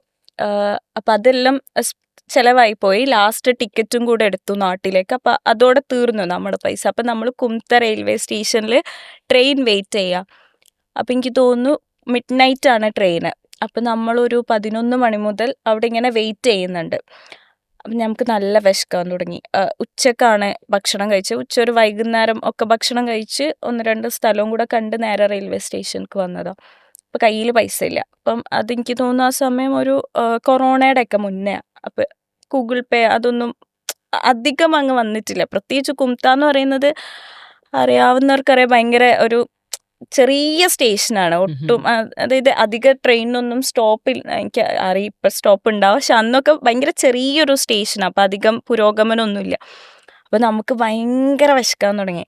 അപ്പം എനിക്കാണെങ്കിൽ വിശന്നാൽ ഭയങ്കര പ്രശ്നമാണ്. ആദ്യം ദേഷ്യം വരും, പിന്നെ സങ്കടം വരും, പിന്നെ കരയാം. അപ്പം കുറേ ഫുഡ് തന്നെ ഭയങ്കര ഓക്കെ ആക്കും. അപ്പം നല്ല വിശക്കുണ്ട്. അപ്പം നമ്മളാണെങ്കിൽ അവിടെ 1-2 ചെറിയ ടീ സ്റ്റോൾ പോലെ ഉണ്ട്. അപ്പോൾ അവിടെ പോയിട്ട് ചോദിച്ചു, നമ്മളെ കയ്യിൽ പൈസ ഇല്ലേ, ഗൂഗിൾ പേ ചെയ്ത് തരാം, കുറച്ച് ഫുഡ് കഴിക്കണം അങ്ങനെ. പക്ഷെ ഒരിടത്തൊന്നും അവർക്ക് ഗൂഗിൾ പേ എന്താന്ന് പോലും അറിയാത്ത ആൾക്കാർ. അപ്പം നമ്മൾ ഭയങ്കര ഉൾനാടാണ്. അപ്പം നമുക്കിനി ഇവിടുന്ന് ടൗണിലേക്ക് വണ്ടിയൊന്നും കിട്ടൂല. അപ്പം ഇനി നടന്ന് പോയി ATM പൈസ എടുത്ത് വരാനാ നമ്മളിങ്ങനെ നോക്കുമ്പോൾ അത്ര ഒരു പന്തിയല്ല. അപ്പം എന്നാ വേണ്ടാന്നുള്ള രീതിയിൽ ഇങ്ങനെ നിൽക്കുക. അപ്പം കുറേ കടക്കാരോട് ചോദിച്ചു, അവിടെയുള്ള കുറച്ച് പാസഞ്ചേഴ്സ് ഉള്ളവരോടൊക്കെ ചോദിച്ചു ഗൂഗിൾ പേ ഉണ്ടോ, വേണം എക്സ്ട്രാ കുറച്ച് അതെ. പൈസ കൂട്ടി തന്നാൽ തരുമോ എന്നൊക്കെ. പക്ഷെ ആരടുത്തും കുറേ ആൾക്കാർക്ക് ഗൂഗിൾ പേ എന്താ അറിയില്ല. ഇനി ഉള്ളവരാണെങ്കിലും അതിന് തയ്യാറൊന്നുമല്ല. അപ്പം നമ്മളിങ്ങനെ ഇരിക്കുക. ആ സമയത്ത് ഞാൻ അങ്ങനെ വിചാരിച്ചു, ഇവിടെ നിൽക്കണ്ടായിരുന്നു. ആ സമയത്ത് ഏതേ ട്രെയിൻ കയറി പോയാൽ മതിയായിരുന്നു. അല്ലെങ്കിൽ ആ ലാസ്റ്റത്തെ വണ്ടിയോ അല്ലെങ്കിൽ വൈകുന്നേരം ഇത്രയും സ്ഥലം കാണണ്ടായിരുന്നു, പോയാൽ മതിയായിരുന്നു. അല്ലെങ്കിൽ ഫുഡ് മേടിച്ചിട്ട് വന്നാൽ മതിയായിരുന്നു എന്നൊക്കെ പറഞ്ഞ് ഞാൻ ഇൻഫാസിനെ ചീത്ത പറയുന്നുണ്ട്. എനിക്കും ഭയങ്കര ഇടങ്ങേറായിട്ട് ഇങ്ങനെ ഭയങ്കര എനിക്ക് എന്താ പറയുക, നമ്മളിങ്ങനെ ഈറ പിടിക്കുക. ആ ഒരു ഇതിലിങ്ങനെ ഇരിക്കുക. അപ്പോൾ ആ സമയത്ത് ഭയങ്കര പ്രായമുള്ള ഒരാൾ വന്നു. അപ്പം നമ്മൾ അയാളെ കാണുമ്പോൾ ഒരു നാടോടി അങ്ങനെ ഭയങ്കര പഴയ കീറിയ ഡ്രസ്സൊക്കെ ഇട്ട് നല്ല പ്രായമുള്ള ഒരാൾ മുടന്തി വന്നിട്ട് അയാൾ നമ്മളിങ്ങനെ കുറേ നേരമായിട്ട് വാച്ച് ചെയ്യുന്നുണ്ട്. അപ്പോൾ ലാസ്റ്റ് അയാൾ വന്നിട്ട് അയാളുടെ കയ്യിലൊരു പൊതി ഉണ്ടായിരുന്നു. അത് നമുക്ക് തന്നൊരു സഞ്ചി. അപ്പം നമ്മൾ നോക്കുമ്പോൾ അതിൽ കുറേ ഫ്രൂട്ട്സ് അല്ല. അപ്പം അയാൾ ഓരോ വീട്ടിലും പോയി കളക്ട് ചെയ്തത്. അപ്പം എല്ലാം നല്ലതൊന്നുമല്ല. അപ്പം അയാൾ പറഞ്ഞു, ഇത് നിങ്ങൾ എടുത്തോ, അയാൾക്ക് സംസാരിക്കാൻ അങ്ങനെ. അപ്പം എടുത്തോ പറഞ്ഞു. അപ്പം നമ്മൾ പറഞ്ഞു, വേണ്ട വേണ്ട കുഴപ്പമില്ല എന്നൊക്കെ പറഞ്ഞ്. എന്നിട്ട് അയാൾ അത് നമുക്ക് തന്നിട്ട് ഇങ്ങനെ, ഇപ്പം നമ്മളെ പാരൻസ് എല്ലാം നമ്മളോട് പറയില്ല കഴിച്ചിട്ട് പോയാൽ മതി, ആ അധികാരം ഉണ്ടല്ലോ, സ്നേഹത്തോടുള്ളൊരു ശാസന. അങ്ങനെ പറഞ്ഞു അയാൾ നിങ്ങൾ വെച്ചോ എന്ന് പറഞ്ഞിട്ട് അയാൾ നടന്നുപോയി. അപ്പോൾ ആ ഒരു മൊമെൻ്റ് ഉണ്ടല്ലോ, ഒരു 2 സെക്കൻഡ്സ് 3 സെക്കൻഡ്സിൻ്റെ മുന്നേ വരെ നമ്മൾ ഇവിടെ നിൽക്കണ്ടായിരുന്നു എന്ന് വിചാരിച്ചൊരു സാധനം, അല്ലെങ്കിൽ എനിക്ക് വൈകി മടുത്ത് എന്ന് വിചാരിച്ചൊരു സാധനത്തിൽ നിന്ന് നമുക്ക് ഇയാൾ പടച്ചോനാണോ റബ്ബേ എന്ന് തോന്നുന്ന ഒരു സാധനം ഉണ്ടല്ലോ, അതിലേക്കുള്ളൊരു ദൂരം ഉണ്ടല്ലോ. അപ്പം എനിക്ക് തോന്നുന്നു എൻ്റെ എല്ലാ ബുദ്ധിമുട്ടുകളിലും ആ ഒരു ടൈം കഴിയുമ്പോഴത്തേനും, അല്ലെങ്കിൽ ആ ഒരു ചെറിയ സമയത്തിൻ്റെ അപ്പുറത്തേക്ക് എന്നെ ഹെൽപ്പ് ചെയ്യാൻ വരുന്ന ഒരാൾ എപ്പോഴും ഉണ്ടായിട്ടുണ്ട്. ലിറ്റിൽ ലോങ്ങർ ആ അല്ലേ, അതെ, അങ്ങനെ ഒന്ന്. എപ്പോഴും ഉണ്ടായിട്ടുണ്ട്. അപ്പം അതുകൊണ്ട് തന്നെ എനിക്ക് ആ എടങ്ങേറ് തന്നതിനേക്കാളും വലിയ സന്തോഷവും അല്ലെങ്കിൽ ഒരു സാറ്റിസ്ഫാക്ഷൻ ആ നെക്സ്റ്റ് മൊമെൻറ്റിൽ എനിക്ക് എപ്പോഴും കിട്ടിയിട്ടുണ്ട്. അത് എനിക്ക് തോന്നുന്നു മേ ബി അമ്മ എപ്പോഴും പറയും ഞാൻ ഭയങ്കര ഭാഗ്യമുള്ള കുട്ടിയാണ് എല്ലാ കാര്യത്തിലും. ഇപ്പം ഞാൻ അത്ര അതിലേക്ക് ഇൻപുട്ട് ഇട്ടില്ലെങ്കിലും കുറേ സാധനം ഞാൻ ഇപ്പം വിചാരിക്കും ഞാൻ അർഹിക്കാത്ത കുറേ കാര്യങ്ങൾ എനിക്ക് കിട്ടിയിട്ടുണ്ട്. അപ്പം ഉമ്മ എപ്പോഴും പറയും ഭയങ്കര ലക്കി കിഡാണ്. അപ്പം എനിക്ക് തോന്നുന്നു മേ ബി ആ ലക്കോ അല്ലെങ്കിൽ ഉമ്മയുടെ പ്രാർത്ഥനയോ വാട്ട് എവർ ഇറ്റ് ഇസ്, ഞാൻ എന്ത് ബുദ്ധിമുട്ട് അനുഭവിച്ചിട്ടുണ്ടെങ്കിലും അത് ഒരുപാട് സമയം അങ്ങനെ ലാസ്റ്റ് ചെയ്തിട്ടില്ല. അപ്പം അതുകൊണ്ട് തന്നെ എനിക്ക് എപ്പോഴും ധൈര്യമാണ്, എവിടെയും പെട്ടുപോകില്ല, എന്തെങ്കിലുമൊക്കെ ഏതെങ്കിലും ഒരു കച്ചിത്തുരുമ്പ് ഉണ്ടാവും. ഈ ഒറ്റയ്ക്ക് യാത്ര ചെയ്തപ്പോഴാണോ, ഞാൻ ഈ യാത്ര ചെയ്യുമ്പോൾ തന്നെ അല്ല, നമുക്ക് ആമിനിയിലോട്ടൊക്കെ പോകണം, ഞാൻ ചോദിക്കുന്നത് ഒറ്റയ്ക്ക് യാത്ര ചെയ്തപ്പോഴാണോ കൂടുതൽ സന്തോഷം തോന്നിയത്, അല്ലെങ്കിൽ ഇൻഫാസിനൊക്കെ ആയിട്ട് പോകുമ്പോൾ? ഒന്നാമത്തെ കാര്യം, ഞാൻ ഒറ്റയ്ക്ക് യാത്ര ചെയ്തിട്ടില്ല. ഭയങ്കര അതായത് വേറെ ഓപ്ഷൻസ് ഇല്ലെങ്കിൽ മാത്രമേ ഞാൻ എനിക്ക് ഒറ്റയ്ക്ക് സർവൈവ് ചെയ്യാൻ പറ്റും. പക്ഷെ എനിക്കത് ഇഷ്ടമല്ല. ഞാൻ എപ്പോഴും ആരെങ്കിലുമൊക്കെ നമുക്ക് ഷെയർ ചെയ്യാനുണ്ടെങ്കിൽ നമ്മുടെ ഇമോഷൻസ് ആണെങ്കിലും വാട്ട് എവർ ഇറ്റ് ഈസ്, എനിക്ക് ഒരാൾ ഷെയർ ചെയ്യാണ്ട് ഭയങ്കര ഇഷ്ടമാണ്. ഇപ്പോഴും എനിക്ക് ഒറ്റയ്ക്ക് സിനിമക്ക് പോകാൻ പറ്റൂല, ഒറ്റയ്ക്ക് ഹോട്ടലിൽ കയറി ഭക്ഷണം കഴിക്കാൻ പറ്റൂല, ഒറ്റയ്ക്കൊരു ഡ്രസ്സ് എടുക്കാൻ പോകാൻ പറ്റൂല. ഇതെല്ലാം ഞാൻ ഭയങ്കര കോൺഷ്യസ് ആവും, ഇതിങ്ങനെ ചെയ്താൽ മതിയോ, അല്ലെങ്കിൽ എനിക്ക് എപ്പോഴും ഒരാളുണ്ടെങ്കിൽ ഞാൻ ഭയങ്കര ഓക്കെയാണ്. അപ്പം എനിക്ക് തോന്നുന്നു ഞാൻ എപ്പോഴും പ്രിഫർ ചെയ്യുക ആരെങ്കിലും കൂടെ പോവാം. പക്ഷെ ഞാൻ വിചാരിക്കും ഇപ്പോൾ കുറേ ആരെങ്കിലും നമ്മളെ നിയന്ത്രിക്കുന്ന ഒരാളുടെ കൂടെ പോകാൻ ഞാൻ ഒരിക്കലും ആഗ്രഹിക്കില്ല. നമ്മളെങ്ങനെയാണോ അങ്ങനെ നമ്മളെ വിട്ട് തരുന്നൊരു ആളുണ്ടാവുമല്ലോ, അങ്ങനെയുള്ള ആൾക്കാരുടെ കൂടെ പോകാനാണ് എനിക്ക് എപ്പോഴും ഇഷ്ടം. നിങ്ങൾ പണ്ട് ജാമ്യയിൽ ഉള്ള സമയത്ത് സൈക്കോളജിയിലുണ്ടായിരുന്ന ഷാദിയ അക്ബറിൻ്റെ കൂടെ ഒരു യാത്ര പോയില്ലേ? ഒന്നല്ല, ഒരുപാട് അല്ല, ഒരു യാത്രകൾ. പിന്നെ എവിടെയായിരുന്നു വളരെ ദീർഘമായ യാത്ര. എല്ലാവരും ഇങ്ങനെ പറയായിരുന്നു, രണ്ടുപേരും അങ്ങനെ യാത്ര കൊണ്ടുവന്നു. നിങ്ങൾ യാത്ര കഴിഞ്ഞ് വന്നപ്പോൾ എനിക്ക് ഭയങ്കര കൗതുകമായിരുന്നു. രണ്ടുപേരൊന്ന് കാണണം. അല്ലെങ്കിൽ കാണായിട്ടല്ല, അബ്രി എനിക്കറിയാം. അപ്പോൾ അബ്രി ആദ്യമായിട്ട് യൂണിവേഴ്സിറ്റിക്ക് വരുന്നൊരു സമയമുണ്ട്. അബ്രി, ഫെമിത, അഞ്ജു വരുന്നില്ലേ? അഞ്ജിത. 5. അപ്പോൾ നിങ്ങൾ എൻ്റെ മനസ്സിൽ ഇപ്പോഴും ഉണ്ട്. നമ്മൾ ആ കാസ്ട്രോൻ്റെ അവിടെയൊക്കെ നിങ്ങൾ വന്ന് നിൽക്കണതും എനിക്ക് എൻ്റെ മുമ്പിൽ ആ ചിത്രം ഇങ്ങനെ ഉണ്ട്. അവിടുന്ന് അബ്രി എത്ര ഒഴുകി, എത്ര കടലിൽ പോയി, എനിക്കിത് ഭയങ്കര സന്തോഷമുള്ളൊരു സംഗതിയാണ്. അപ്പോൾ ഞാൻ പിന്നെ നേരത്തെ പറഞ്ഞ പോലെ അന്ന് വന്ന അബ്രി അന്ന് എഴുതാനുള്ള തീ ഉള്ളിലുണ്ടോയെന്നൊന്നും അറിയില്ല. ഇന്നിപ്പോൾ അങ്ങനെയല്ല. ഇന്ന് അബ്രി ഒരുപാട് എഴുതുന്ന, ഒരുപാട് കഥകൾ ഉള്ളിലുള്ള, ഒരുപാട് എഴുതാൻ പറ്റുന്ന ഒരാളാണ്. ആമിന വായിക്കുന്ന സമയത്താണ് ഞാൻ പറഞ്ഞില്ല, കറക്ക് ഞാൻ വായിക്കുന്നത് പിന്നീടാണ്. കറക്ക് അവിടെ നിന്ന് ഇവിടെ നിന്നൊക്കെ കണ്ടെന്നല്ലാതെ എനിക്ക് വായിക്കാൻ പറ്റിയിട്ടുണ്ടായിരുന്നില്ല, സോറി. പക്ഷേ ആമിന അങ്ങനെ ആയിരുന്നില്ല. ആമിന ഞാൻ ഭയങ്കര ആർത്തിയിൽ വായിച്ചതാണ്. ആമിനയിൽ ഞാനന്ന് അബ്രിനെ വിളിച്ചിട്ട് പറയുന്നൊരു സംഗതി ഉണ്ടല്ലോ, പ്രത്യേകിച്ച് അതിൻ്റെ ചില ഭാഗങ്ങളൊക്കെ. ഇപ്പോൾ ഇർഫാൻ ആമിനെ പിന്നീട് വന്ന് കാണുകയും ആ സമയത്ത് അവരൊരു പിന്നെ ബെഞ്ചിലിരുന്നിട്ട് ഡൽഹിയുടെ മുഴുവൻ സൗന്ദര്യം അതിലുണ്ട്. കിട്ടിയ ഭാഗം നോക്കിയിട്ട് ഞാനിങ്ങനെ, അപ്പോൾ ഞാനതിങ്ങനെ കുറച്ചു നേരം മുമ്പ് ഞാൻ നോക്കിയപ്പോൾ കണ്ടു, ഞാൻ മടക്കി വെക്കാൻ മറന്നുപോയതാണെന്ന് തോന്നുന്നു. അപ്പോൾ എനിക്ക് ഭയങ്കരമായിട്ട് തോന്നിയൊരു സംഗതിയാണത്. ഈ എഴുതുന്ന സമയത്ത് വായിക്കുന്ന ഓരോ ആളുകൾക്കും ഭയങ്കരമായിട്ട് റിലേറ്റ് ചെയ്യാൻ പറ്റുന്ന, ഇപ്പോൾ ഡൽഹി എന്ന് പറയുന്ന സമയത്ത് ഞാൻ ഡൽഹിയിൽ നിന്ന് പോകുന്നതിന് ശേഷമാണ് അത് വായിക്കുന്നത്. അപ്പോൾ ഡൽഹിയുടെ ശൈത്യവും ഡൽഹിയുടെ ഈ വസന്തവും ആ സമയത്തുള്ള രാത്രികളിൽ കത്തുന്ന ലൈറ്റും അതിൻ്റെ മുഴുവൻ ഊഷ്മളത എൻ്റെ മുമ്പിൽ ഇങ്ങനെ വന്ന് നിൽക്കുന്നുണ്ടായിരുന്നു. ഞാൻ എന്നിട്ടത് വളരെ ആ അഭിനിവേശത്തിലാണ് വിളിച്ചു പറയുന്നതൊക്കെ. ഈ ആമിന എഴുതുന്ന സമയത്ത് എപ്പോഴോ അബ്രി പറഞ്ഞിട്ടുണ്ട്, തുടക്കം മുതൽ ഒടുക്കം വരെ ഒരു ഒഴുക്കായിരുന്നു, എവിടെയും ഒരു ഇൻറ്ററപ്ഷൻ ഉണ്ടായിട്ടില്ല എന്ന്. പ്രത്യേകിച്ച് ഇപ്പോൾ നോവൽ എഴുതുന്ന സമയത്ത്, ഇപ്പം ഞാനൊരു നോവൽ എഴുതുമെന്ന് ആഗ്രഹിച്ചിട്ട് അതിൻ്റെ പണി തുടങ്ങിയിട്ട് കുറേ കാലമായി. കാരണം ചാപ്റ്ററൈസേഷൻ എനിക്ക് ഭയങ്കര പ്രശ്നമായിട്ട് തോന്നിയൊരു സംഗതിയാണ്.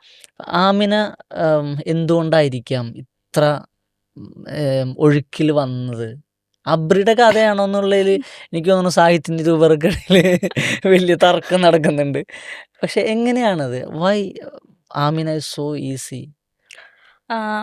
ഒന്നാമത്തെ സാധനം, ആമിന എഴുതുമ്പം എൻ്റെ ഉള്ളിൽ കുറേ സംഗതികൾ ഉണ്ടായിരുന്നു. അതായത് എനിക്ക് പറയേണ്ട കുറേ സാധനം ഉണ്ട് ആമിന. അപ്പം നമ്മളൊരു നോൺ ഫിക്ഷൻ അല്ലെങ്കിൽ ഒരു ട്രാവലോഗ് എഴുതുന്നത് പോലെയല്ല, നമ്മളൊരു ഫിക്ഷൻ എഴുതുമ്പം നമുക്ക് ഇമാജിനേഷൻ്റെ വലിയ സാധ്യത ഉണ്ട്. അപ്പം നമുക്കതിൽ എന്തും എഴുതാം. നമുക്ക് ആളുകളോട് പറയേണ്ട, അല്ലെങ്കിൽ നമുക്ക് ഡോക്യുമെൻ്റ് ചെയ്യണം എന്ന് നമ്മൾ ആഗ്രഹിക്കുന്ന ഒരുപാട് സംഗതികൾ പറയാം. അപ്പം എനിക്കുണ്ടായിരുന്നു. അപ്പോൾ ഇതൊരു സ്ത്രീപക്ഷ കഥയായിട്ട് എഴുതണം എന്നുള്ള സാധനം എനിക്കുണ്ടായിരുന്നു. അപ്പം എനിക്ക് തോന്നുന്നു ഇതിൽ ആളുകൾ മെയിനായിട്ട് പറയുന്നതും കുറേ സ്ത്രീകളെയാണ്. ആമീനെ പറയും, ഉമ്മ സഫിയത്താനെ പറയുന്നുണ്ട്, ദേവി ചേച്ചീനെ പറയുന്നുണ്ട്, സുലൂനെ പറയുന്നുണ്ട്, കാതലിനെ പറയുന്നുണ്ട്. അപ്പം എല്ലാവരും ഡിഫറെൻറ്റ് തീമാണ്.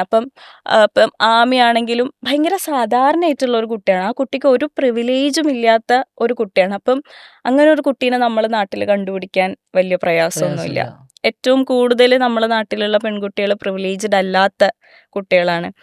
പക്ഷെ ആമിയുടെ ഉപ്പാക്കും ഉമ്മാക്കും കുറച്ച് പ്രത്യേകതകളുണ്ട്. അത്ര പ്രിവിലേജ് ഇല്ലെങ്കിൽ പോലും ഭയങ്കര ശ്വാസം മുട്ടി വീട്ടിൽ ജീവിക്കേണ്ടി വരുന്ന ഒരു കുട്ടിയല്ല ആമി. അവൾക്ക് അവളുടേതായിട്ടുള്ള തീരുമാനങ്ങളുണ്ട്. പക്ഷെ അതിനൊക്കെ എന്താ പറയുക, ഭയങ്കര പാറിപ്പറന്ന് ജീവിക്കുന്ന ഒരു കുട്ടിയൊന്നും ആയിരുന്നില്ല. അവളുടെ ചുറ്റുപാടിൽ അവളുടെ സംഗതികളിൽ ഏറ്റവും സാറ്റിസ്ഫൈഡ് ആയിട്ട് ജീവിക്കുന്ന ഒരു കുട്ടിയാണ് ആമിന. അങ്ങനെ ഒരു പ്രിവിലേജ് ഉണ്ട്. അതെ, അങ്ങനെ ഒരു പ്രിവിലേജ് ഉണ്ട്. അപ്പം അത് ആമിനെ റെഫറൻസ് എടുക്കാൻ എനിക്ക് ഭയങ്കര ബുദ്ധിമുട്ടൊന്നും ഉണ്ടായിട്ടില്ല. പിന്നെ എനിക്ക് തോന്നുന്നു ഇപ്പം ദേവി ചേച്ചി എന്ന് പറയുന്ന ക്യാരക്ടർ എന്താ പറയുക, ഒരുപാട് പഠിച്ചിട്ട് അല്ലെങ്കിൽ ഇഷ്ടപ്പെട്ട കല്യാണം കഴിച്ചിട്ടും ഇപ്പോഴും വർക്ക് ചെയ്യാൻ പറ്റാത്ത ഒരാളാണ്. പക്ഷെ അവരോട് ആരും പറഞ്ഞിട്ടില്ല ജോലിക്ക് പോകരുതെന്ന്, പാർട്ട്ണർ ജോലിക്ക് പോകരുതെന്ന് പറയുന്നില്ല, അല്ലെങ്കിൽ വേറെ ബുദ്ധിമുട്ടുകളൊന്നുമില്ല. പക്ഷെ കുട്ടിയുണ്ട് അവർക്ക്. അപ്പോൾ കുട്ടിക്ക് വേണ്ടിയിട്ട് അമ്മ സാക്രിഫൈസ് ചെയ്യാണ്. അല്ലെങ്കിൽ അതിനെ സാക്രിഫൈസ് എന്ന് പറയാൻ പറ്റുമോ എന്ന് എനിക്ക് അറിഞ്ഞുകൂടാ കേട്ടോ. അത് ഓരോരുത്തർ, എനിക്ക് തോന്നുന്നു മദേഴ്സ് ഭയങ്കര ഗിൽട്ട് ഫീലിംഗ് എപ്പോഴും ഉള്ള ആൾക്കാരായിരിക്കും. എന്തൊക്കെ നമ്മളെ കുട്ടിയൊക്കെ ചെയ്തു കൊടുത്താലും There is no father's guilt. അതെ, only മദേഴ്സ് ഗിൽട്ട്. അപ്പൊ അതിന് വേണ്ടിയിട്ട് ദേവി ചേച്ചി അവരൊരു ബ്രേക്ക് എടുക്കുകയാണ്. അത്രയും നന്നായിട്ട് അക്കാദമിക്സിൽ വർക്ക് ചെയ്തിരുന്ന ഒരാള് ഒരു ഗ്യാപ്പ് എടുക്കുകയാണ്. ആ സമയത്ത് ഹസ്ബൻഡ് അല്ലെങ്കിൽ പാർട്ട്ണർ ആ ഗ്യാപ്പ് എടുക്കുന്നില്ല. അപ്പോൾ അവർ സ്വമേധയാ ഞാൻ എൻ്റെ കുട്ടിക്ക് വേണ്ടിയിട്ട് അല്ലെങ്കിൽ എൻ്റെ പാർട്ട്ണർക്ക് വേണ്ടിയിട്ട് ഐ വിൽ ഡു ദാറ്റ് എന്ന് പറഞ്ഞിട്ട് എടുക്കുകയാണ്. അപ്പം അങ്ങനെയുള്ള ഒരുപാട് ആൾക്കാരും നമ്മളെ ചുറ്റിലും ഉണ്ട്. ആരും അങ്ങനെ പ്രഷർ ചെയ്യുന്നില്ലെങ്കിൽ പോലും അതെ കുറേ കാര്യങ്ങൾ സാക്രിഫൈസ് ചെയ്യുന്ന ആൾക്കാർ. അങ്ങനെ ഓരോ ക്യാരക്ടർ എടുത്തു നോക്കുമ്പോഴും നമുക്ക് ഓരോന്നും നമ്മളുടെ സൊസൈറ്റിയിൽ അല്ലെങ്കിൽ നമ്മളെ ചുറ്റിൽ കാണാൻ വലിയ ബുദ്ധിമുട്ടൊന്നുമില്ല. ഭയങ്കര ഈസിയാണ്. ഈസി പിക്സ് ആണ് എല്ലാം. അപ്പം അങ്ങനെ വെച്ച് എഴുതിയ കുറേ സാധനങ്ങളാണ്. അപ്പം അതിൽ ഞാൻ അനുഭവിച്ചിട്ടുള്ള അല്ലെങ്കിൽ ഞാൻ കണ്ടിട്ടുള്ള കുറേ ആൾക്കാരും കുറേ എക്സ്പീരിയൻസ് ആയതുകൊണ്ട് തന്നെ എനിക്ക് കുറച്ചുകൂടി ഈസി ആയിരുന്നു. പിന്നെ അതിൽ ഇമാജിനേഷനും കൂടെ ചേർക്കുമ്പോൾ എനിക്ക് തോന്നുന്നു നോൺ ഫിക്ഷനേക്കാളും എഴുതാൻ സുഖം. ഈ മോഹൻലാലിനോടേ സിനിമയിലെ ഏതെങ്കിലും കഥാപാത്രങ്ങളെ കുറിച്ചൊക്കെ ചോദിച്ചാൽ ഇയാൾ പറയും അത് മോനെ ഈ ദൈവത്തിൻ്റെ ഒരു ശക്തിയുടെ ഒരു സഹായം എന്നൊക്കെ ആൾ പറയും അല്ലേ. എനിക്ക് തോന്നിയിട്ടുണ്ട് ഈ ഒന്ന് രണ്ട് സ്ഥലങ്ങളിൽ ചെയ്തിട്ടുണ്ടല്ലോ ഈ വിഷയം. ആമി എഴുതുന്ന എനിക്ക് തോന്നുന്നു ഇതിൻ്റെ ആമുഖത്തിൽ തന്നെ പറഞ്ഞിട്ടുണ്ടെന്ന് തോന്നുന്നു അല്ലേ. എഴുതുന്ന സമയത്ത് ഒരിക്കൽ പോലും എനിക്ക് തടസ്സം ഉണ്ടായില്ല. ഈ നേരത്തെ പറഞ്ഞല്ലോ ഒരുപാട് സ്ത്രീ ജീവിതങ്ങൾ ഇങ്ങനെ കോർത്തിട്ടുള്ള ഒരു നോവലാണ്. പക്ഷെ ഒരിടത്ത് പോലും അബ്രി ജഡ്ജ് ചെയ്തിട്ടില്ല അതിലൊരു സ്ത്രീ കഥാപാത്രത്തെ. അതെന്തുകൊണ്ടായിരിക്കും? ഞാനൊരു എഴുതുന്ന അബ്രി ഒരു പെണ്ണാണ് എന്നുള്ളതുകൊണ്ടാണോ? അതല്ല അല്ല, ഒന്നാമത്തെ കാര്യം എന്താ വെച്ചാൽ നമ്മൾ ജഡ്ജ് ചെയ്യേണ്ട കാര്യമില്ല എന്നുള്ളതാണ്. അപ്പം ആണായാലും പെണ്ണായാലും ഓരോ ആൾക്കാർക്കും അവരുടെ ഇഷ്ടപ്രകാരം അതല്ലെങ്കിൽ വേറൊരാളെ എഫക്റ്റ് ചെയ്യാത്ത രീതിയിൽ ജീവിക്കാനും സംവദിക്കാനൊക്കെ ഉള്ള അവകാശം എല്ലാ മനുഷ്യർക്കും ഉണ്ട്. അപ്പം അതിനെ ജഡ്ജ് ചെയ്യുന്നതാണ് തെറ്റ്, അല്ലാണ്ട് അവരങ്ങനെ ജീവിക്കുന്നതല്ല തെറ്റെന്ന് വിശ്വസിക്കുന്ന ഒരാളാണ് ഞാൻ. അതാണ് ഒന്നാമത്തെ റീസൺ. പിന്നെ രണ്ടാമത്തത് എന്താണെന്ന് വെച്ചാൽ അങ്ങനെ ജഡ്ജ് ചെയ്യുന്ന കുറച്ച് ആൾക്കാരെങ്കിലും ഈ പുസ്തകം വായിക്കുമ്പം ഇതിനെ ഇങ്ങനെയും അപ്രോച്ച് ചെയ്യാം എന്നുള്ളൊരു സാധനം വന്നാൽ സന്തോഷം എന്നുള്ളൊരു സംഗതി ഉണ്ടായിരുന്നു. അപ്പം അത് രണ്ടാണ്. അപ്പം അതിലൊരു എനിക്ക് തോന്നുന്നൊരു ഗേ ക്യാരക്ടർ എല്ലാം വരുന്നുണ്ട്. ഐ തോട്ട് ഇത് വായിക്കുമ്പം ഒരു രണ്ടഭിപ്രായം എല്ലാം വരും. ചിലപ്പം ആരെങ്കിലുമൊക്കെ വിമർശിക്കുമായിരിക്കും എന്നൊക്കെ. പക്ഷെ എനിക്ക് തോന്നുന്നു ആൾക്കാർ അതിനെ ഭയങ്കര ഹെൽത്തി ആയിട്ട് എടുത്തു എന്നാണ് ഞാൻ മനസ്സിലാക്കുന്നത്. കാരണം ഒരു വലിയ റിവ്യൂസ് എല്ലാം എനിക്ക് വരാറുണ്ട്. ഓരോ ക്യാരക്ടറിനെയും മെൻഷൻ ചെയ്ത് അല്ലെങ്കിൽ ഓരോ സിറ്റുവേഷൻസിനെയും മെൻഷൻ ചെയ്ത് അതിൽ ഗുഡ് ആൻഡ് ബാഡ്സ് എല്ലാം ഉണ്ടാവലുണ്ട്. പക്ഷെ അതിലൊരിക്കലും ഈ ഗേ കപ്പിളിന് ഇതിങ്ങനെ പറയേണ്ടിയിരുന്നില്ല എന്നൊന്നും പറഞ്ഞിട്ട് എനിക്ക് വന്നിട്ടില്ല. അപ്പം എനിക്ക് തോന്നുന്നു ആളുകളും ആ രീതിയിൽ വളർന്നിട്ടുണ്ടാവണം. അത് അവരുടെ ചോയ്സ് ആണ്, അല്ലെങ്കിൽ ചോയ്സസിനെ ബഹുമാനിക്കാൻ നമ്മുടെ സൊസൈറ്റിയും അതിനൊത്ത് വളർന്നിട്ടുണ്ടാവണം എന്ന് തോന്നുന്നു. അപ്പം അതെ, ഞാൻ പിന്നെ അമിനയിൽ എനിക്ക് ഡൽഹി പശ്ചാത്തലമായിട്ട് അബ്രി ഇനിയും എഴുതണം എന്നാഗ്രഹിക്കുന്ന ഒരാളാണ് ഞാൻ.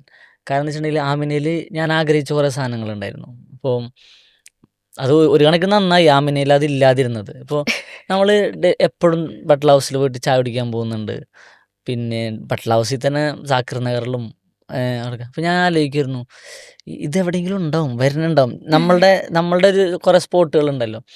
പക്ഷെ ഇത് വായിച്ചു കഴിഞ്ഞാൽ പിന്നെ ഞാൻ ഇങ്ങനെ ആലോചിച്ചു അബ്രി ഒന്നും കൂടെ എഴുതണം. അപ്പോൾ ഇത് ഈ പുസ്തകത്തിലെല്ലാം തീർന്നു പോയില്ല എന്നുള്ളതിലൊരു സന്തോഷമുണ്ട് എന്നുള്ള നിലക്ക്. പിന്നെ ഈ നേരത്തെ പറഞ്ഞൊരു സംഗതി തന്നെയാണ് ഒരു പെൺകുട്ടി എന്നുള്ള നിലക്ക് ലക്കിയാണ് അർഹിക്കാത്ത അംഗീകാരങ്ങൾ കിട്ടിയിട്ടുണ്ടെന്നൊക്കെ പറഞ്ഞു. ഞാൻ ഒരിക്കലും അങ്ങനെ വിശ്വസിക്കുന്നില്ല കേട്ടോ. ലക്കിയാണോ ഇല്ല എന്നുള്ളത് വേറെ, അത് ഉമ്മ പറഞ്ഞത് ഞാൻ നിഷേധിക്കുന്നില്ല. പക്ഷേ അർഹിക്കുന്നതിൽ തന്നെയാണ് നമുക്ക് കിട്ടുന്നത്. അർഹിക്കുന്നതേ കിട്ടുന്നുള്ളൂ എന്നുള്ളതാണ്. അർഹിക്കാത്തതൊന്നും നമുക്ക് കിട്ടുന്നില്ല. പ്രത്യേകിച്ച് അബ്രിയുടെ വിഷയത്തിൽ അബ്രിയുടെ എല്ലാം അബ്രി അർഹിക്കുന്നതാണ്, യു ഡിസേർവ് എന്നുള്ള. ഞാൻ ചോദിക്കുന്നത്, നിങ്ങൾ യാത്ര പോയിട്ടുണ്ട്, ഇപ്പോൾ എഴുതുന്ന വായനക്കാരുമായിട്ട് എൻഗേജ് ചെയ്യുന്നുണ്ട്. ഏതെങ്കിലും സമയത്ത് ഞാനൊരു ആൺകുട്ടിയായിരുന്നുണ്ടെങ്കിൽ എനിക്ക് കുറച്ചും കൂടെ എക്സ്പോഷർ കിട്ടുമായിരിക്കും. അത് ആ ചോദ്യത്തിന് പ്രസക്തിയൊന്നുമില്ല. പക്ഷേ ചില സമയങ്ങളിൽ ആ ചോദ്യം വളരെ പ്രസക്തമാണ് എനിക്ക് തോന്നുന്നുണ്ട്. അങ്ങനെ എപ്പോഴെങ്കിലും തോന്നിയിട്ടുണ്ടോ? അല്ല, ഞാൻ ചോദിക്കുന്നത് ഞാൻ പെൺകുട്ടിയായതുകൊണ്ട് ഞാൻ റിഗ്രറ്റ് ആണ് അതല്ല ഞാൻ ചോദിക്കുന്നത്.